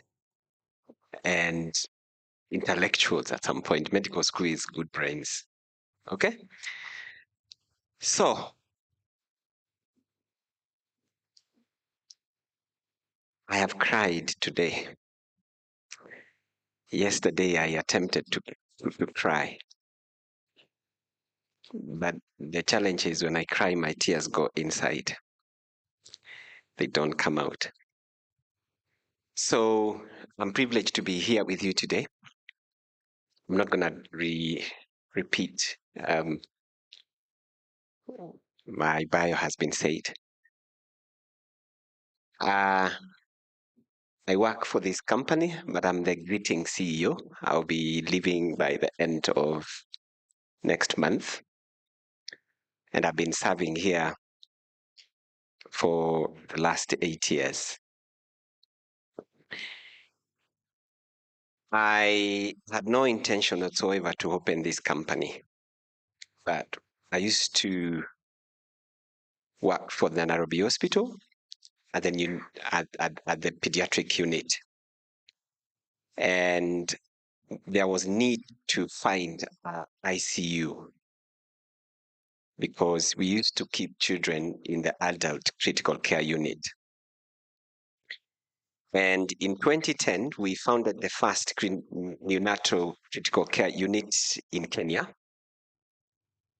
And I wish Honorable Maura was here because we met in that NICU that time. Si alituambia jana tupige picha na tupost. Okay, so mata mi na post. So long story short, 3 years later in 2014, the children who we saved from the neonatal care unit started going to school. And I struggled. At that point, we only used to have one common school, used to be called Logos. How many of you can remember? Logos used to admit children. And if not Logos, the other place was somewhere in Parklands, Pestromana. It was very difficult to get a place for a child to be admitted. Long story short, my clientele is a working woman. So I had 4 women who we saved the children from ICU that time, but they were ready to leave their jobs to go and come and do caregiving stuff. Time I had started teaching at the Kenya Medical Training College, so I wrote to the council and asked them whether they could allow me to supervise students at a very personal level. Luckily enough, there were no places for people to go for internships, so the government accepted very fast. I picked 3 men, of course, 2 men and 1 girl, and I assigned each a child to take care, and then we allowed the women to go to work. In 2015, I had 16 children left with me with nothing to do with them because the interns had to go and look for jobs. And therefore, I got one call one morning from Coca-Cola. And you'll be seeing one of our staff child.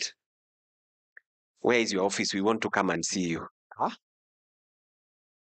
I don't have an office, a private office. I was permanent employed by the Nairobi hospital. So I told you can't come here because you want to discuss private matter. That's how I ended up finding the hospital. I'm leaving there in the next few minutes. Fast forward 2016, it was incorporated. Fast forward 2025, I'm leaving to concentrate with the other things. But just before that, you can move. 2023, the challenge became bigger and bigger. The same children who we saved from the nursery, from the neonatal care unit, they were becoming young teenagers. And someone mentioned it here yesterday, and it's a real problem now. So we seem to be doing a very good job down here. Where will these people get the pre-vocational and the vocational skilling that we talked about? They're not there. So I saw a challenge, and that time I had left to India for a meeting I'd been called for a meeting by Tata International, and I was meeting the board for Tata International. But one thing struck me in that board. There was a lady who can't talk. She's on a wheelchair, severe CP, but she was chairing the board. 2 double master's holder, a author, written like 5 books. After that meeting, I had just to call her a little bit kando and come on, please. Her name is Malini Chib. You could just move a little bit. I want to show you the picture of Malini Chib. Go on, just go. So Malini Chib, a little bit again, just go, you will come back. There, that's Malini Chib and her mother. Malini is a mother to Dr. Mithu Alur. Dr. Mithu Alur is the founder of a movement in Pacific Asia. Someone talked about Kyrgyzstan, Tajikistan. That's where you are going. I'll be there. This organization, it's called ADAPT. They run CII programs, community inclusive education programs. They've been doing this for 60 good years. And she's done it to over 40 countries in Pacific Asia. Just take a little bit behind. In all these countries, all right, we have Tajikistan, Kyrgyzstan, Japan, India, just to mention but a few. And therefore, she told me my mother ran something. And I told her I'm going to jump into it. So I jumped into a CIA program. The first ever African. I was allowed just because nimeona mkubwa. Because they don't do African chapter, or they don't do European chapter. They are specific for Pacific Asia group. They are funded by the British Women Council. Therefore, I joined this program. 1 year later, I graduated. And when I graduated, I came back home. When I came back home, the challenge was real. I started this project, a little bit, one more slide. School Next Door, behind. School Next Door project. So I started this project because it was almost close to impossible to get a place to admit a child. And someone talked about it here. Therefore, you are crisscrossing from Syokimau to Parklands and to Ngong Road to come and look for a space. And that child in the evening must be dropped in Grapefruits for therapy, or Nairobi Hospital, or cross over to Aga Khan for therapy. The child is still struggling. And this child is a machine. He has homework to do. Therefore, long story short, we have supported over 132 schools now for the last 1.5 years.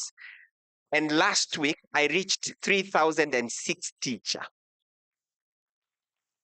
We have partnered with the Presbyterian University, and we have developed the same CII curriculum that I did. We are offering certificates, and in that certificate, the first trainers of trainers, because I can no longer continue doing this alone. I'm already leaving the company to pursue. Of course, I'll be doing it Therefore, I would wish if I can multiply myself as much as possible and leave the knowledge to as many people as possible. Therefore, this program with Presbyterian University is a certificate. If you have a diploma, we'll subject you to research and we'll give you a higher national diploma.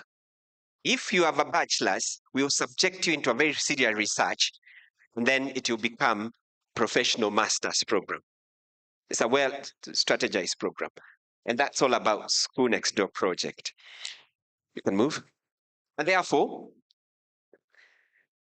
this was, if I presented yesterday, I wouldn't have said this was where my project yesterday was supposed to have started. So the need for borderless systems between medical rehabilitation model and educational services. It is not possible for us to continue operating in silos. These boundaries must be broken, and someone must take responsibility to break the boundaries. And therefore, shifting clinical services which are needed inside the schools is a better option. Of course, I know we do have challenges because the KMPDC and the medical regulators have a challenge when it comes to regulating or legalizing people to practice in these boundaries. And this is something that we are up to, and we are going to look at it just to make sure that we manage to break the boundaries. Now, I'm here to advocate for rehabilitative services, particularly neuro rehabilitation services. But I have this to say with caution. The neuro rehabilitation or the medical rehabilitation model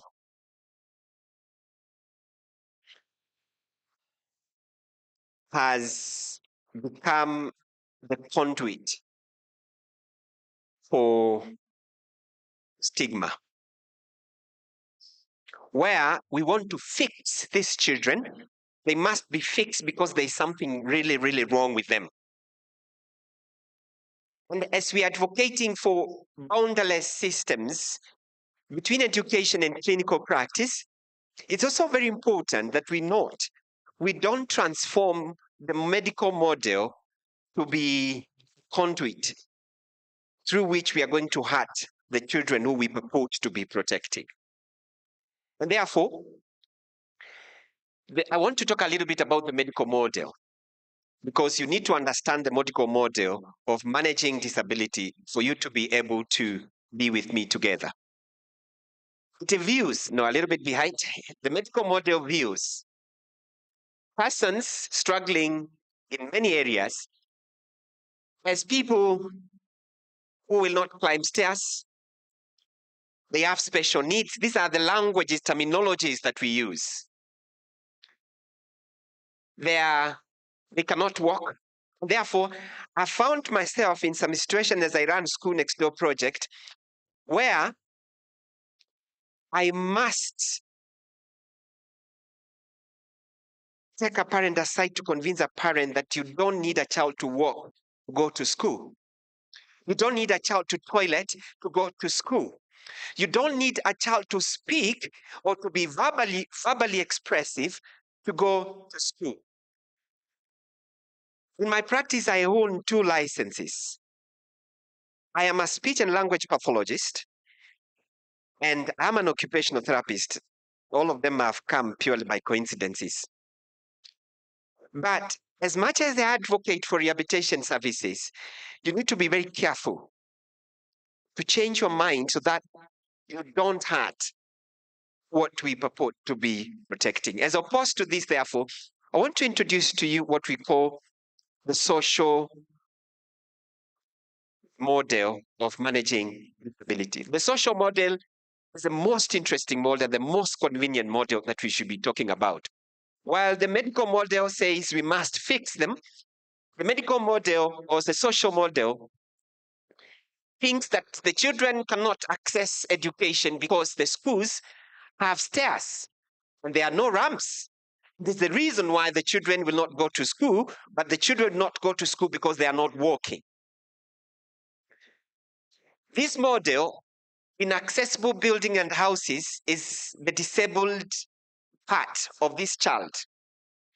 In this model, inaccessible public transport is the reason, but not walking or not driving is not the reason why the child would not go to school. The social model talks about children being together but not having some specific institutions for some people or for some schools, or creating some schools or some classes, but not others. I don't have time today, but there's a difference between special education, integrated education, and inclusive education. You must understand these three very well. And therefore, the social model talks about inclusion in education, that children must be taught together, not that the content must be diluted. No, I'll be talking about that later in my next slide.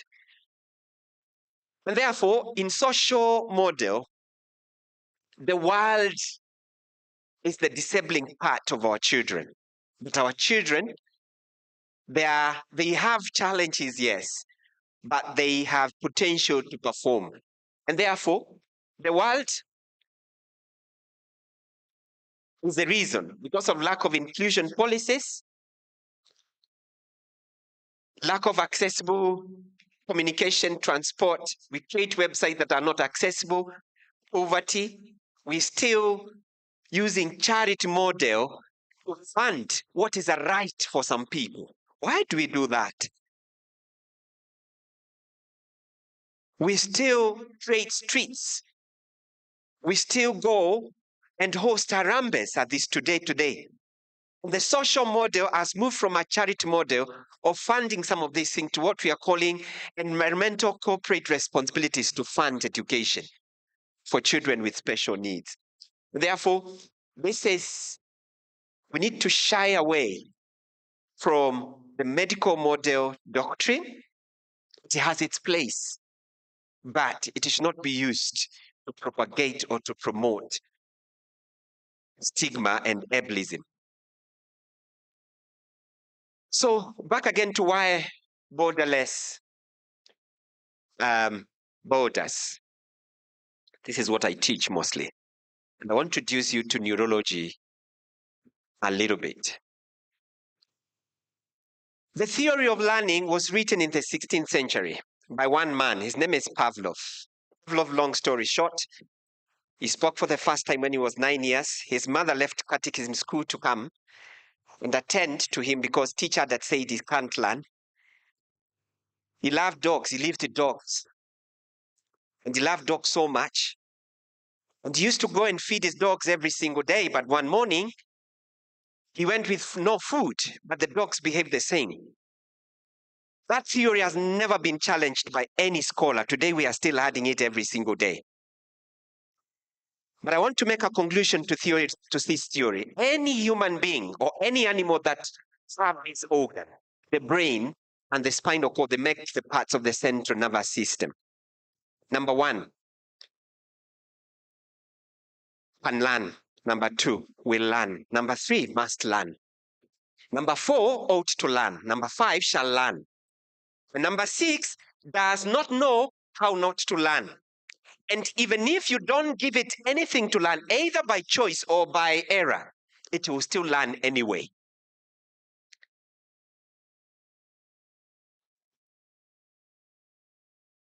Everybody has capacity to learn. And therefore, change the way you teach. And then everybody has potential to learn. Therefore, the central nervous system operates under many principles. When you hear something is a principle, you know what that means, yeah? But one of the principles is the neuroplasticity, what we call the malleability of the central nervous system. And therefore, the human brain has over 100 billion neurons, and each neuron is connected to another 10,000 plus. This thing that just rides you above your shoulder, it's a powerful tool. If it is not learning, it is not the responsibility. The social model says it's someone's responsibility. You lack to know, or you lack ability to know how to teach it. All right? and go find a way how to teach and to give instruction to it, and it will still learn anyway. So we call this the homunculus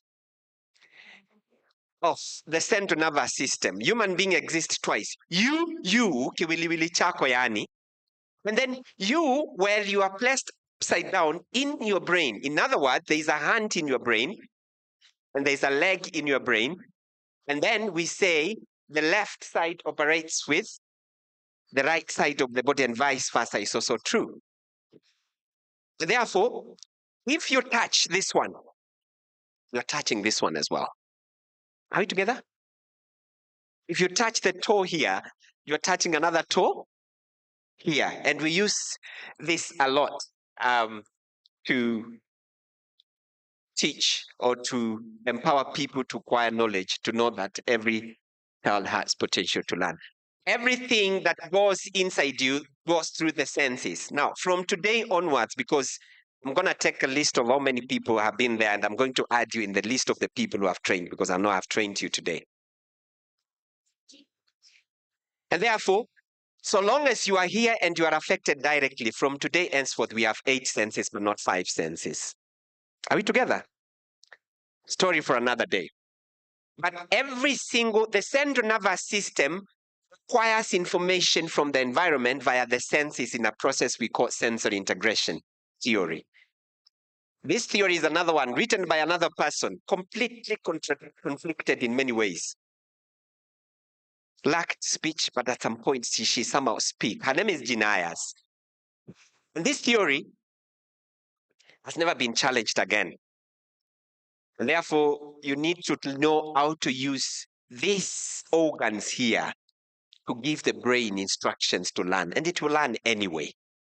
Because if it does not learn and you don't give it something to learn, it will learn because you have no intentions to give anything, and it will learn. What it will learn is anyway. And therefore, if you suppress the central nervous system,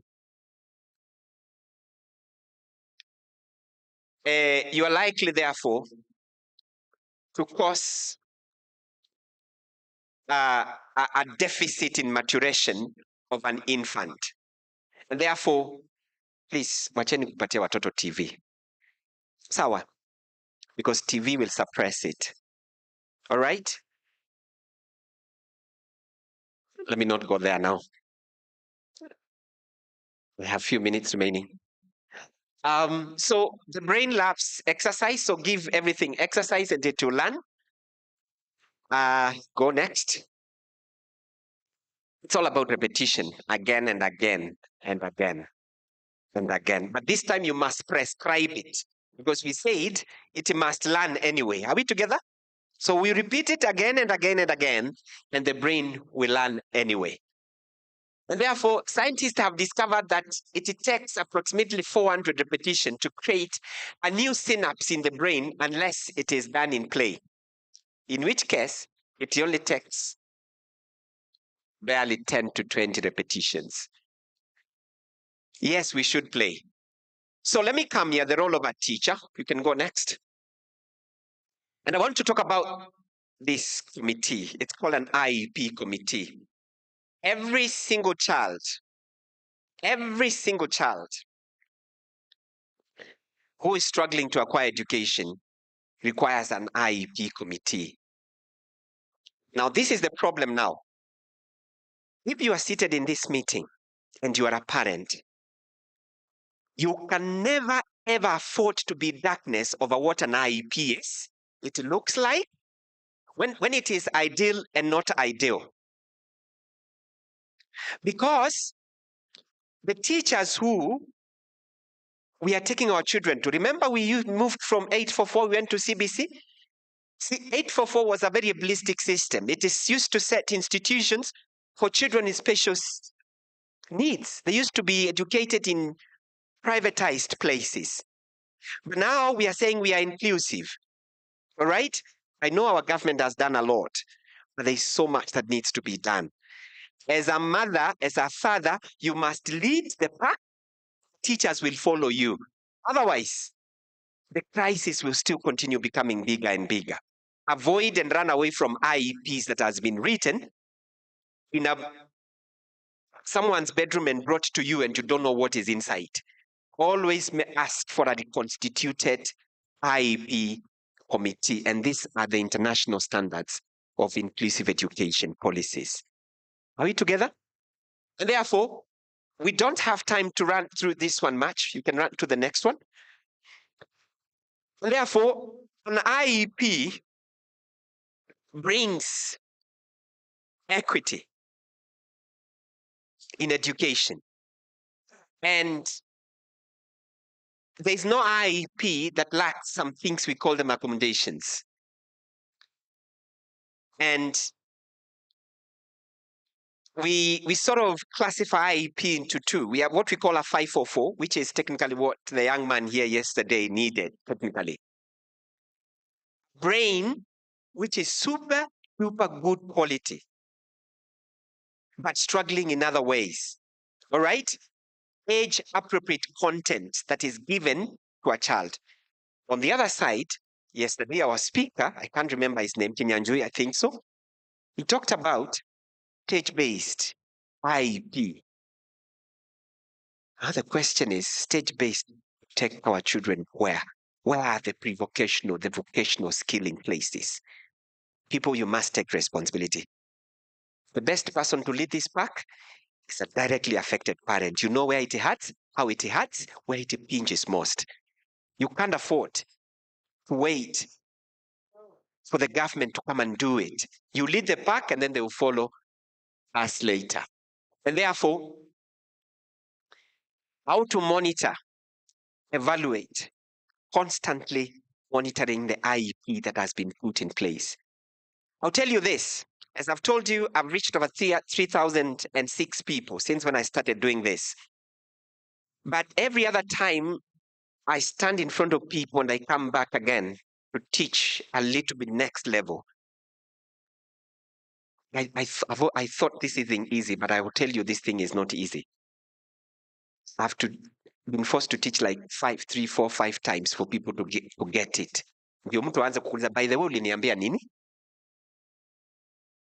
And therefore,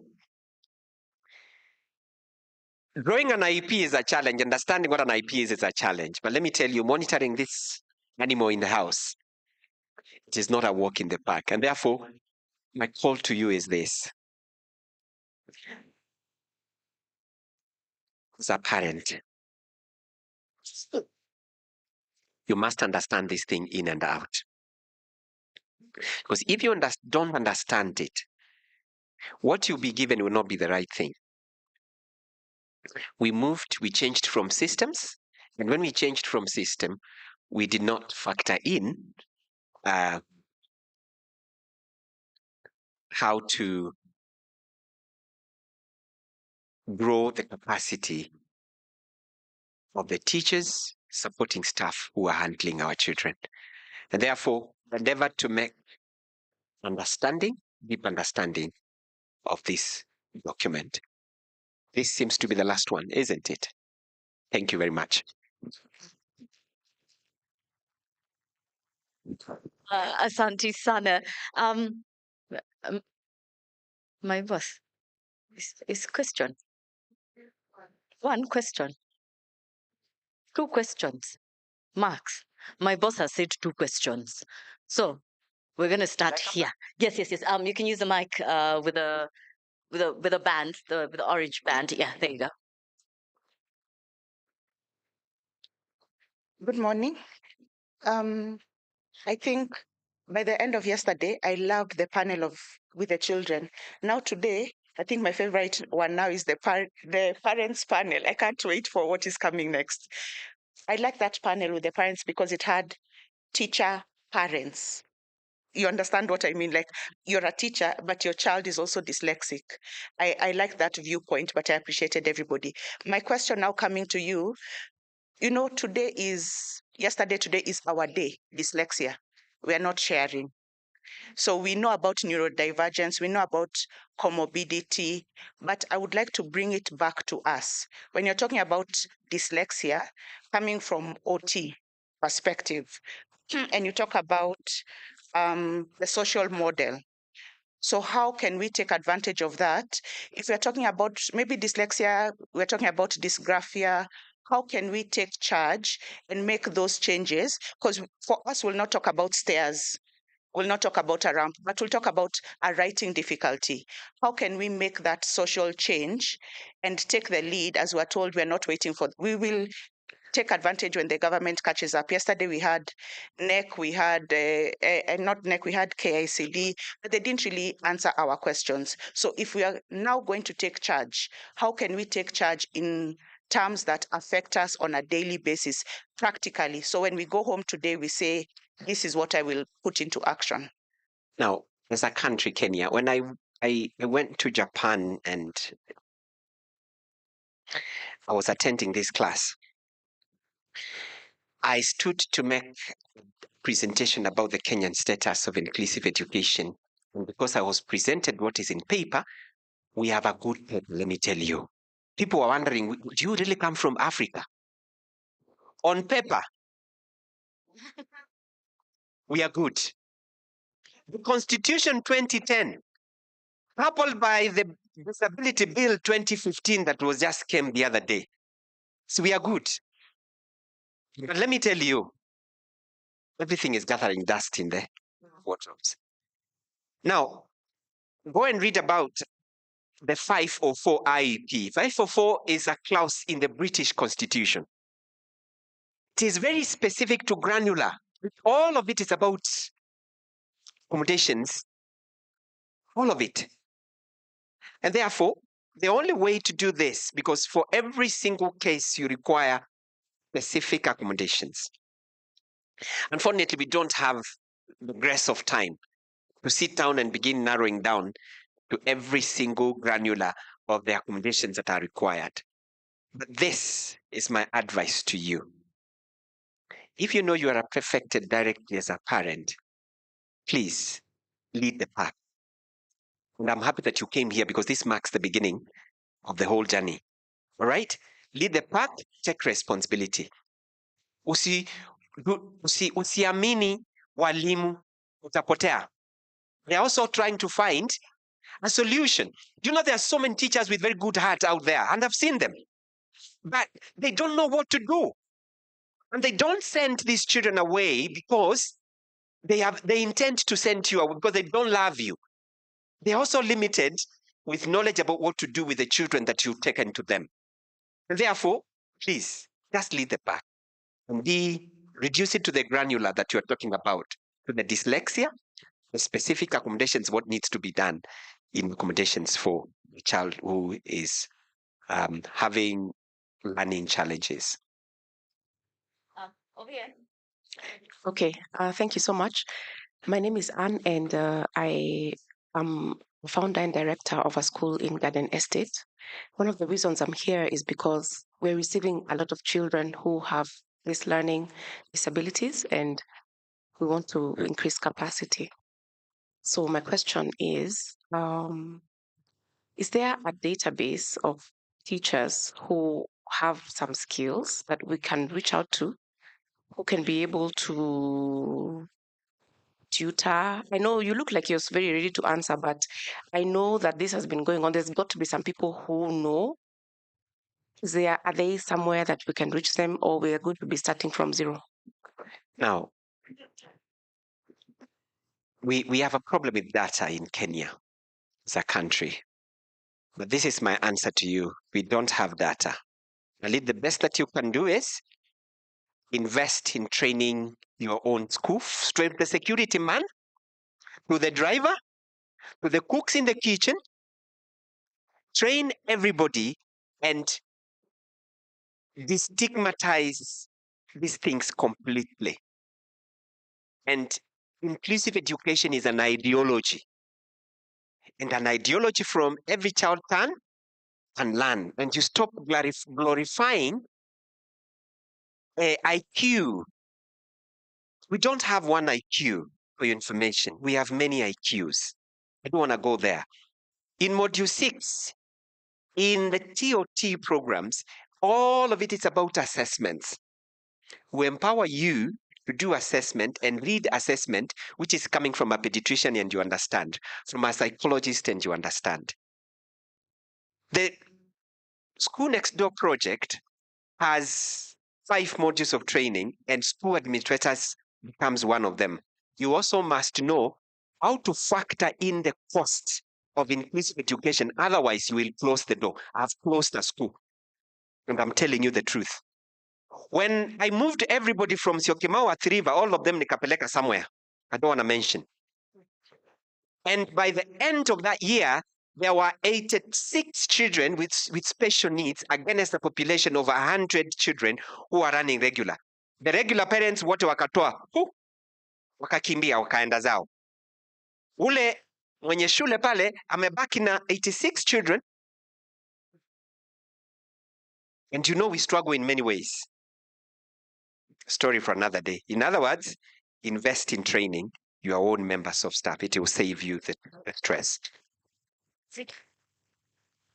Oh, yes. Thank you. You've been excellent. I wanted to add on to the question that the parent right there had. Bloom Dyslexia Center will have information that they'll be able to give out to you all about 504s and IEPs that we will make available to them. Also, later on today, I didn't have time this morning in my presentation because it was very shortened. But we talk a lot about what practical steps parents can do in conjunction with teachers and without teachers to really build a grassroots movement. A lot of the things that happened in the United States as it pertains to dyslexia and the advancement of dyslexia and the attention and priority of it came from parents. And so that same model can be duplicated here in the African continent and in Kenya. So we'll talk about that later, but there's a Black Literacy Parent Network that a lot of you all can join. Esther will be spearheading that here in Kenya. And we will put that QR code up, and so you guys can come and have a informational session online. But 504 and accommodations are all things that you desperately need, and we will have that through Bloom. Does that make sense? Yes. Duncan, I have one more question. Just one more. Allow me to.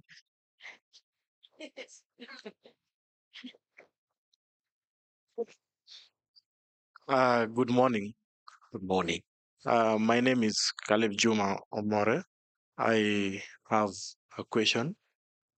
You're a neuro specialist, and many times we have been talking about the early interventions, and I think we are neglecting some parts of the prenatal and postnatal care. So, can you just comment on that? Some of the things that probably the mothers can do that probably might preempt or prevent some of these occurrences. Thank you. Thanks, Caleb, for your question. The ratio of one clinician in the country is 1 into 800, far much above the ratio prescribed by United Nations. Every single child born is meant to undergo all these processes in a child wellness clinic. The child wellness clinic is the place where some of these things are supposed to be diagnosed early in advance. But the reason why I'm telling you, stop creating borders between education and clinical practice. Every school which is admitting children must be screened. And if you hear and you own a school, endeavor to get all the children screened. Assessments are very important, and screening is very important. And of course, I know from international standards of practice, we tend to prefer what we call standardized assessments, which are very expensive. You don't have to go there. You can have a simple, not standardized assessment from someone who is experienced, and you get what you are looking for. As I've told you, this organ I've just shown you here, at the early stages, you can fix anything that you want in it. Early intervention is real. I sort of shed a tear, but it fell inside me when this, my friend from Tanzania, I'll be chairing Cameroon, by the way, kwa sababu vile mtupeleki vizuri, lakini ni sawa, tutaongea hiyo nyuma ya tongue. You know, when you talk about your father beating the hell in you, you must get it right. Can you imagine if someone told you when that child was just 3 years that we may be having a struggle here? If someone just hinted it to you, just a hint, please. And if you're a mother here, research says, because some of these things are very genetical. If you have a child who has this, these things operate like cousins. All right? You could have another one who is highly intellectual, just highly gifted, another one who is dyslexic, another one who is dysgraphic. Our presenter yesterday, she said she has a concoction. A cocktail, thank you. Another one who has a seizure in the family. Please endeavor to get your children screened. Make it normalize screening children before school placement. Is that okay? And if you are struggling, sometimes you have nothing to lose to ask for favors. Go to the pediatrician who has been seeing you and mwambie, sasa huyu mtoto umekaa na yeye sana, mimi nimeona mwingine huyu na ninahofia huyu, tafadhali clarify. All right? Ama unipigie uniambie sina pesa. We will begin talking from there. It becomes easy, a very easy place to start. Done. I need to get out of here. Thank you so much, Duncan. A round of applause for him. Now, we've heard from parents, we've heard from teachers, and I think it's important, like we did yesterday, we need to go back to the ground. Cindy, qua ground, how does it look like? Those who are not from Kenya, there's this thing, there's what we say, it looks good on paper, yeah? But qua ground, what is happening qua ground? Yeah? So I'm going to request my boss, Jerry, to come up on stage to take us qua ground. So we know what is really happening. And what she will be talking about is, with her panel, what I wish my teachers and parents knew. Dyslexic young voices. Permission to call your panel? Thank you very much. I'd like to call on stage Lele Mutinda, Nicholas Ndungu, Celine Mutwota, Wangeshi Maina, and Janae Harris. We can have them on stage. A round of applause as they make their way. A huge round of applause as they make their way. Because as we said, kwa ground, yondo muhimu. Let's find out what is really, really happening on the ground. Do you need my muscle? Oh, okay, you're fine. Okay. It's a full table. Great.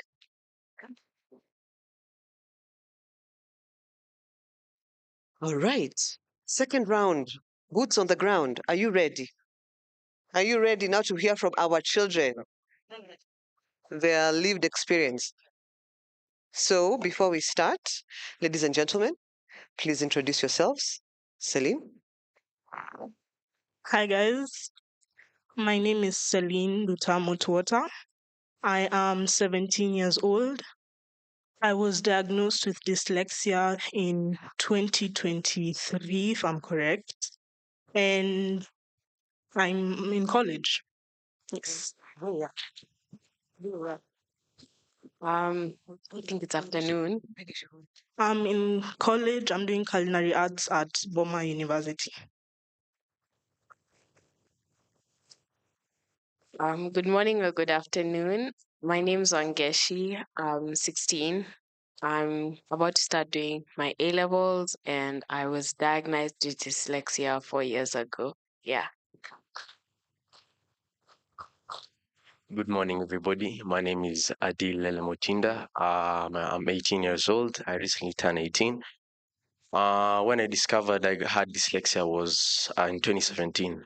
My hobbies are football, photography, and pottery. Good morning. My name is Janae Harris, and I'm 18 years old. I just graduated high school this past year and will be attending the University of Alabama in the United States. Yeah. Good morning. My name is Nicholas Dongo. Have several hats. I'm Nicholas Dyslexic Advocate. I'm Prince Autism, Mr. Autism, and I'm dyslexic youth.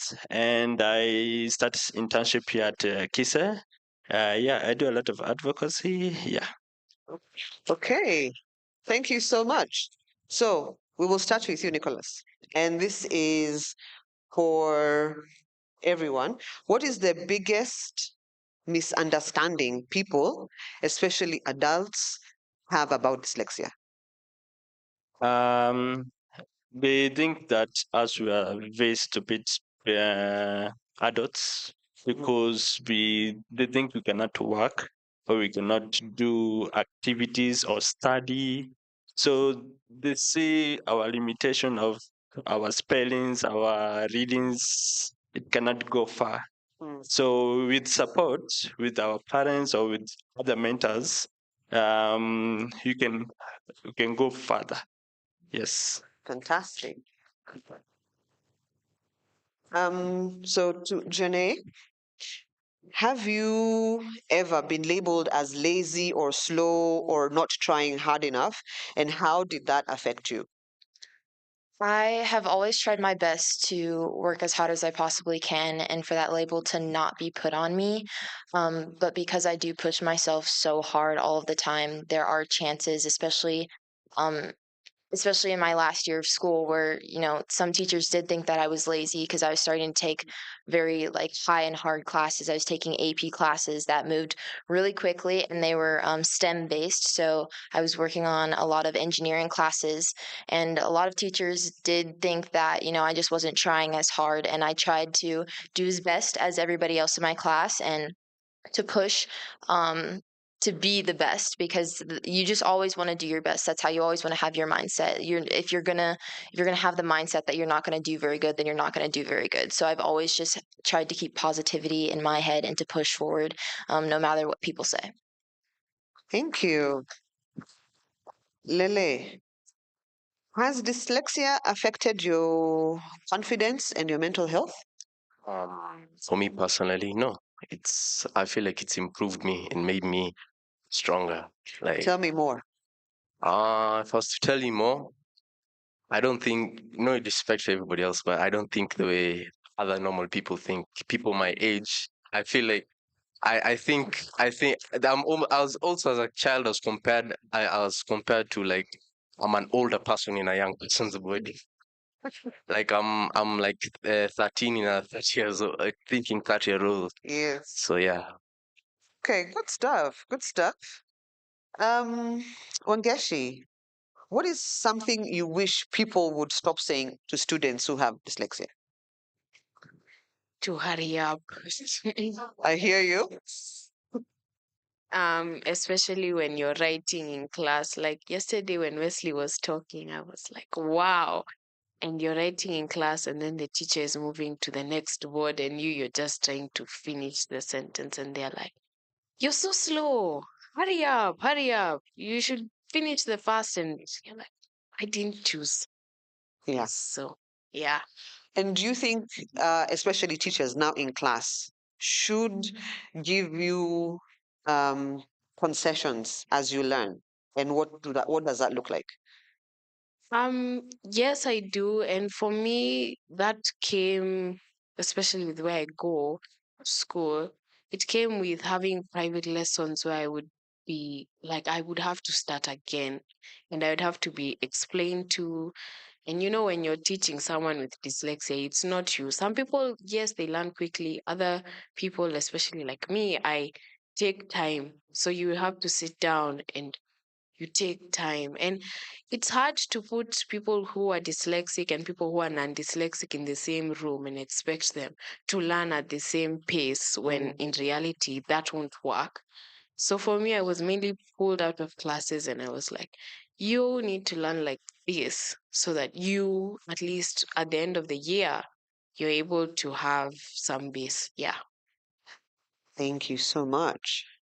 Celine, can you describe a moment in school where you felt either truly supported or absolutely misunderstood? I'll pick absolutely misunderstood. I remember, okay, this was before I was diagnosed with dyslexia. There was a day we were having PTC at school, and I've told this story before. And all my teachers are saying good things. She's hardworking, all this. We reach my Kiswahili teacher, and she looks at my mom and she tells my mom, the fact that you didn't talk to Celine in Kiswahili at home is why she's failing Kiswahili. And I'm just sat there and I'm like, my mom is trying to explain Celine's never been good in languages and all that because no one knows what's going on. And the teacher is being so insistent that my mom is a problem. And that hurts me more than anything because I was like, that moment, what's going through my mind is if I work harder, maybe my mom will stop being blamed. And at the end of the day, it was something I couldn't control. So I was just like, And that weight, because now it has been placed not on you, but on your mom. What does that do to you mentally and also your confidence? mentally it becomes draining because it's like, okay, so if I continue working hard to do this, even if I have been working hard, now if I put all my strength in this subject, everything else I'll fall behind. So now I have to navigate how I'm going to do it. And then I'm just looking at my mom, and my mom is like, she also looks like she's a bit tired because when I was in primary, every week my mom would come pick me, and I thought she was coming to see me. But later I learned that she was being called to school every day to come and talk about my grades because I wasn't doing well. And the teachers were always complaining about how, oh, Celine should be more like her sister. Her sister has always been doing well. Why isn't she like her sister? And it just felt like I was missing in something that I couldn't really control or do anything about. Okay.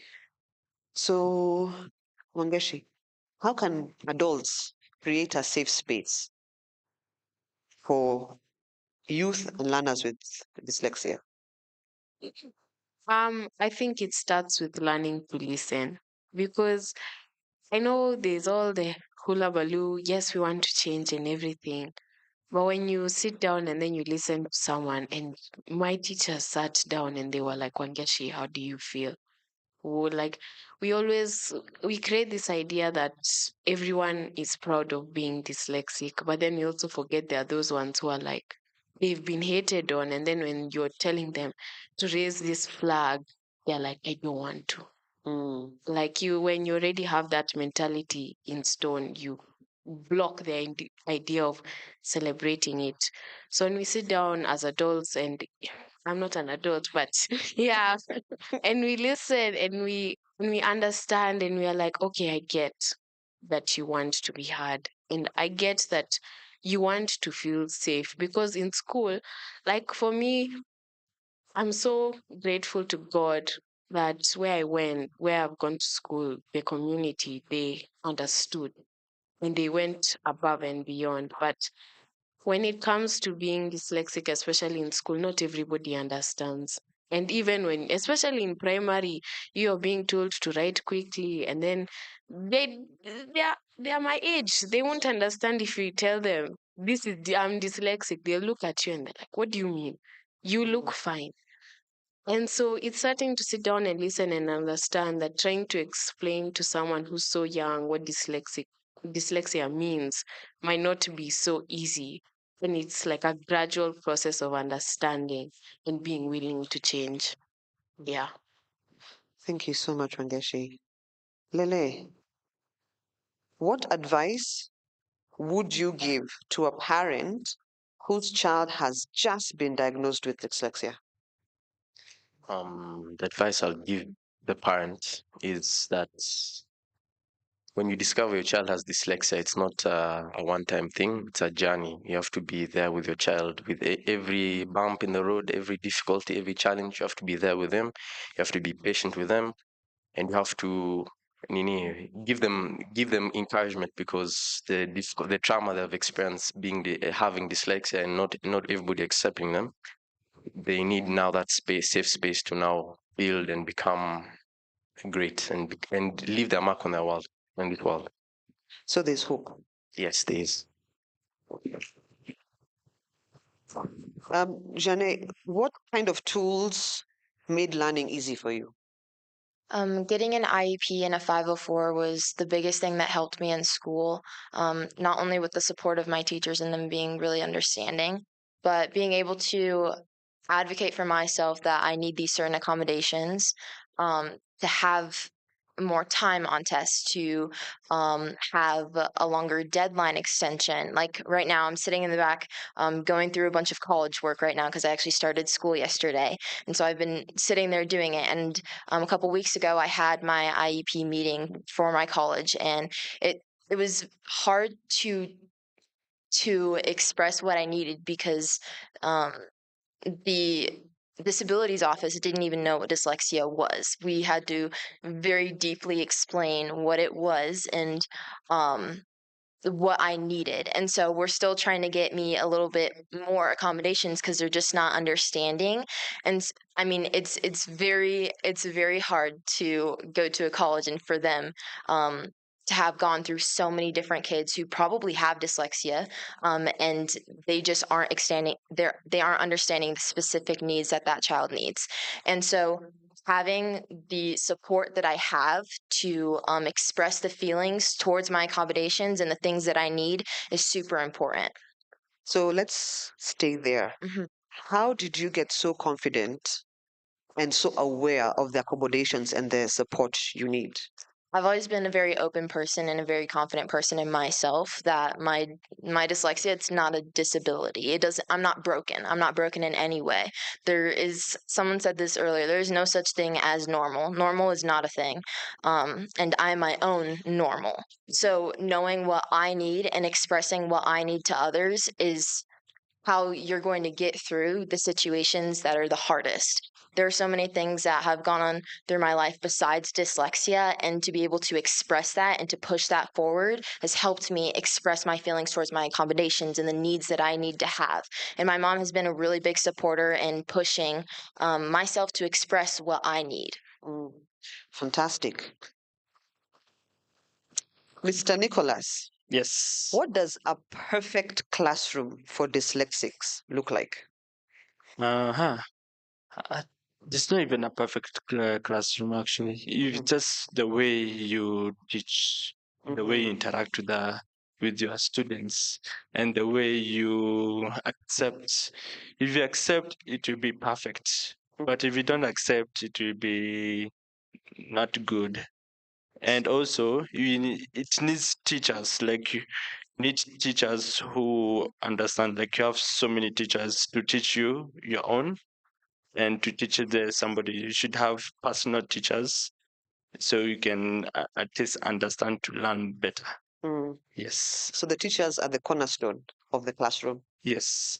Okay. Teachers, teacher trainers, please, you have heard that you are the cornerstone. You are the make or breaker. Yes? Hiya. If you would tell, so this is for everyone. If you could tell every parent one thing that would help them support their dyslexic child, what would it be? Okay, as for me, you need to accept your child the way you are, the way they are, and also let them to be exploring like activities, do this and this, because in the future they will become their better self. In future they become president. In future they become like a put about. You notice that there is something wrong, you have to speak about it. You have to they're your child. You have to do the work for them so that they can be the best and successful person that they can possibly be. And my mom was definitely that for me. Like I've said, advocating for me at the beginning and teaching me how to advocate for myself, because I'm going into college, I'm becoming an adult, and teaching them how they need to be their own person and not treat their dyslexia or their ADHD or however they may learn as a such a difference that it puts them down. You have to teach them that there is something inside of them that is a light and that it is special. Like you said, my mom has always told me that I always had to be in a sport. I always had to be doing something else outside of school to keep me active, to keep me involved with other people, and to keep me social, so that I had something, if school was not fun for me, to go to after and enjoy and love.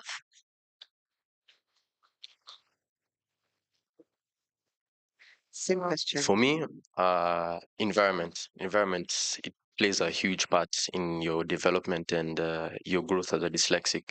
So I just say to the parents, really watch the environment they're growing up in and support them and show them that you're there for them with every step of the way. That's all I have to say. For me, I would say love them, because when it's so hard in this world, and as a parent, like you're it's one of those, you have to have this bond with your child where you're gonna be there their whole life. And if you don't love them and appreciate them, because if there's one thing for me, even my mom was such a great support, both my parents, on for who they are and who they are gonna be, because at the end of the day, God God made someone dyslexic or have these neurological differences for a reason. Like nothing happens by mistake. So yeah.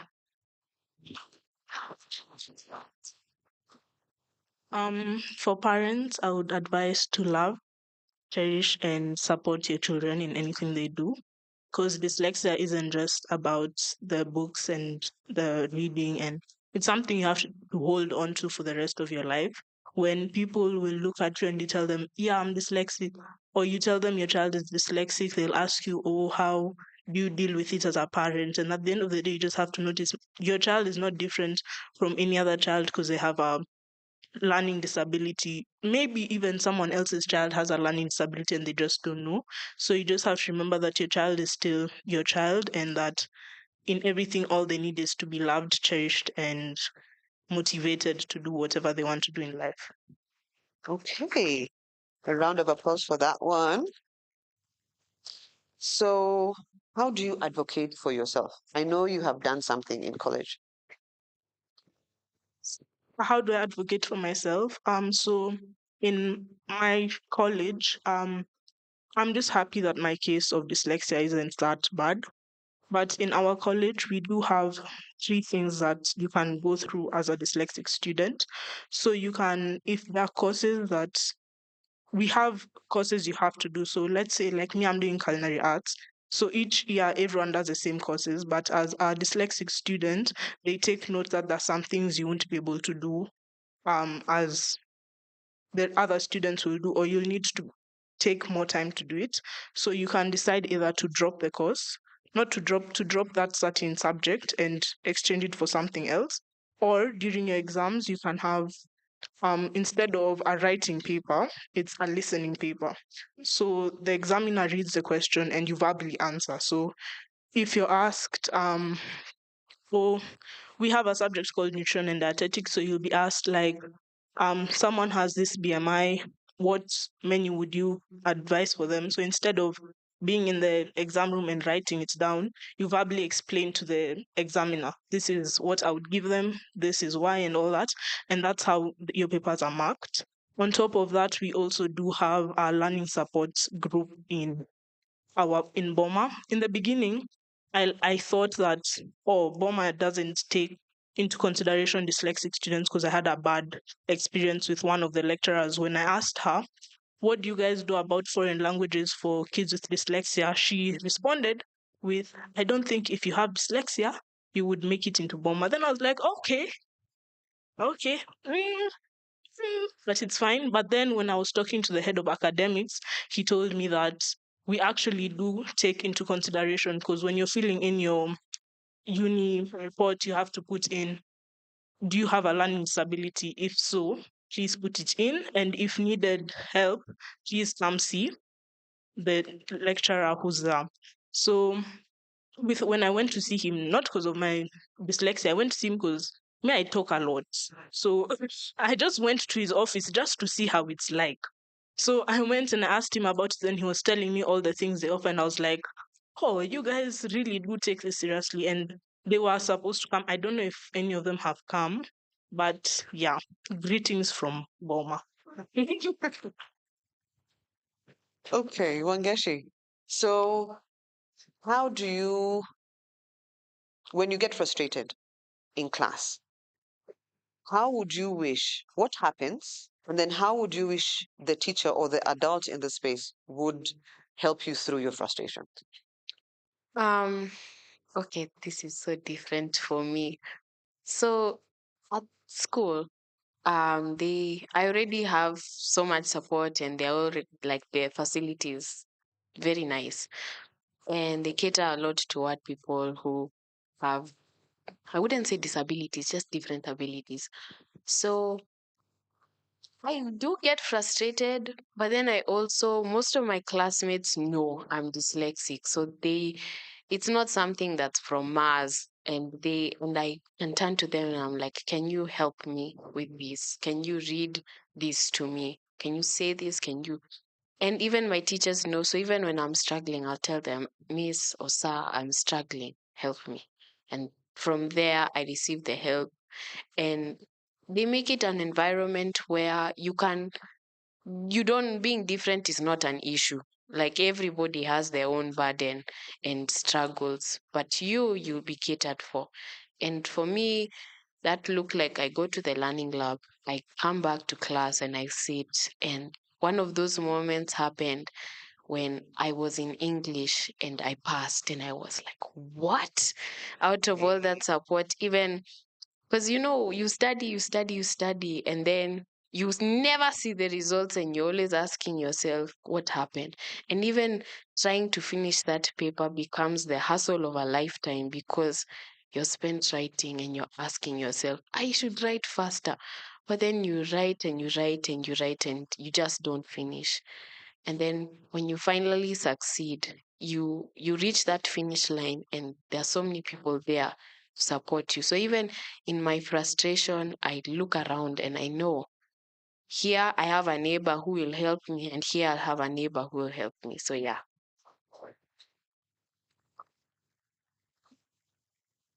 So, Lele, I know former school, no support, new school, support. So, how was it?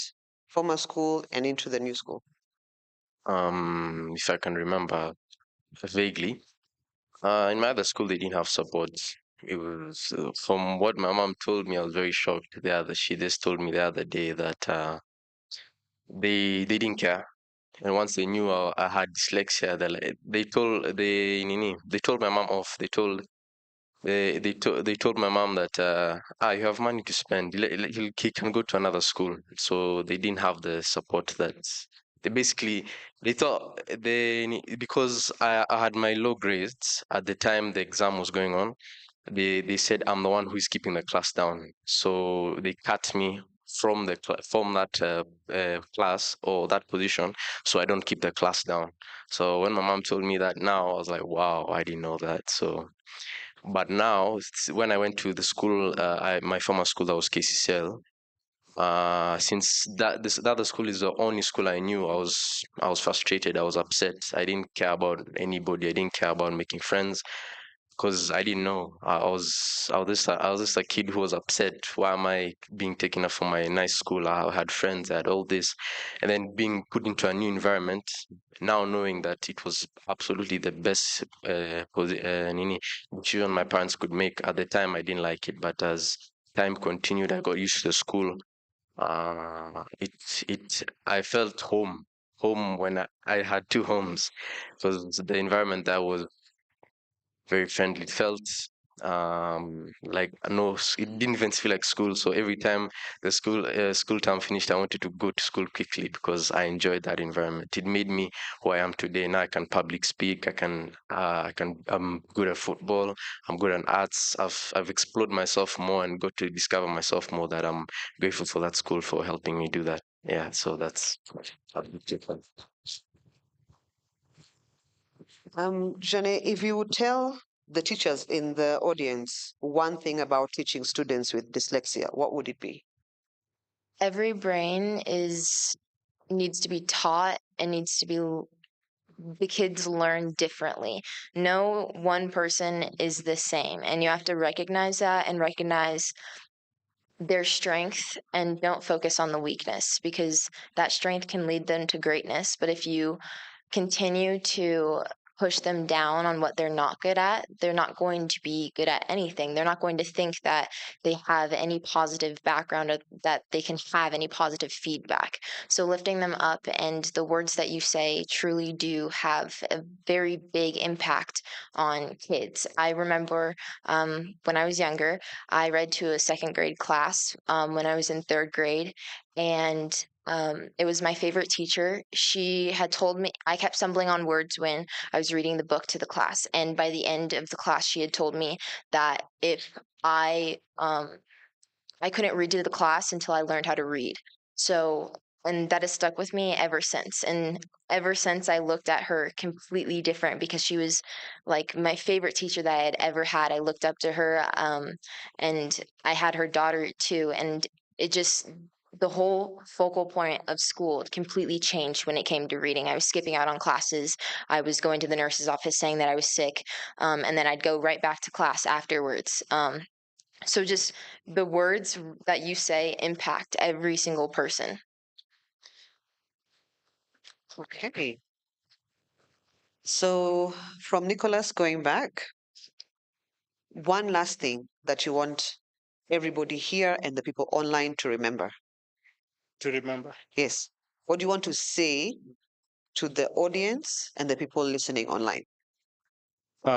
So this is what I'm going to tell you guys, everyone. Tell your fellow child or youth that they are dyslexic.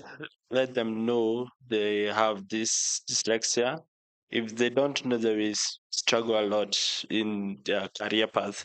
And also, when they're going to jobs or do advocacy, let them be in the front line. Let everyone to see that we need people to hear us out and to support. And also let them to be confident. Teach them slow. Um, don't let them other people to bully them. And also take care of them. Yes. Positivity is key. When you're positive, you can do great things, and when you lift other people up, it really does put an impact. And I'll continue to say it for the rest of my life. The positivity that you have on someone will lead them for the rest of your life. I know that, a simple kind act, a courtesy, it goes a long way.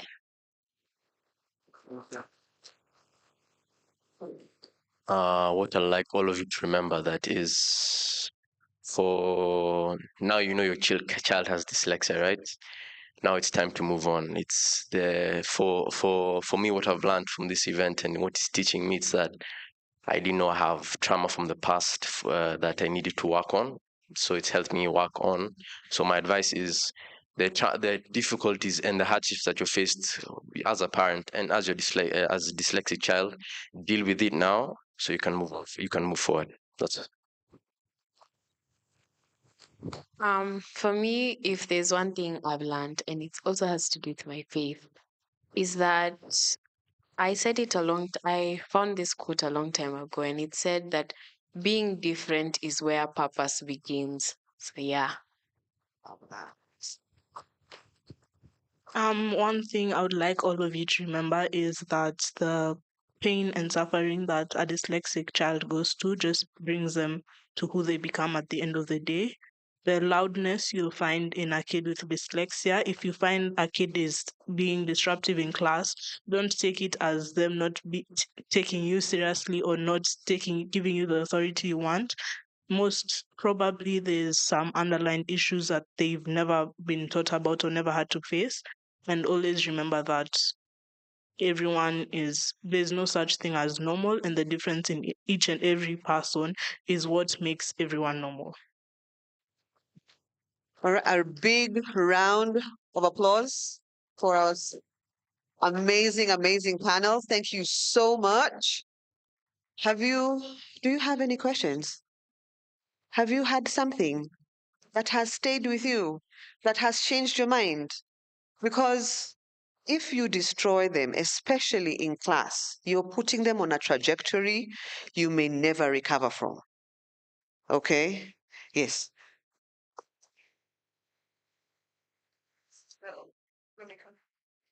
I got you. I got you. Thank you. So I just want to say to all of y'all, thank y'all so much for being so transparent and so vulnerable. And I thank you so much to also addressing all the educators. And what I want to say as a parent, especially as a parent that is advocating, that when educators hurt our babies, you bring them home and we have to clean up the debris. I just want to make sure that everyone understands that, especially if a child then falls into a mental health situation of depression and anxiety and things of that nature. We, the parents, are trying to clean up and tell our kids that they aren't what they are hearing for 8 hours a day at school. So I just wanted to give that caveat. And again, thank you all so much.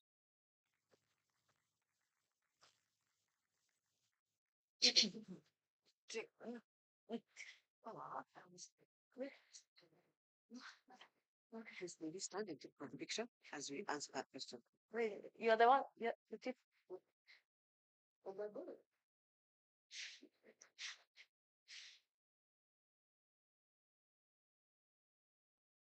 Oh, it was. Oh, I thought it was her. Okay. I thought it was you. I thought you were the one where I was the back. Oh, at the back. Okay. Wait, the back. Here. Ah, so it's back. Hi everyone. My name is Jane. I got to know I'm dyslexic when I'm 27 years old, just through therapy. All I can say is, now that I'm a parent, I've come to this session conference to understand more about dyslexia. If maybe my child has the same issue or friend's child, for me to understand how to help them, what to do in case of such situations. And I can say, from how I grew up, if you're a parent and you're here, please love your child with all your heart. Support them. I went through a lot to navigate to be where I am right now as an adult. It wasn't easy. It was very hard through school, through bullying. It was a whole lot. But I'm happy now that I know who I am, what I'm battling right now. And I can say this conference is, I've really enjoyed it. And I hope to learn more and get to know more about dyslexia.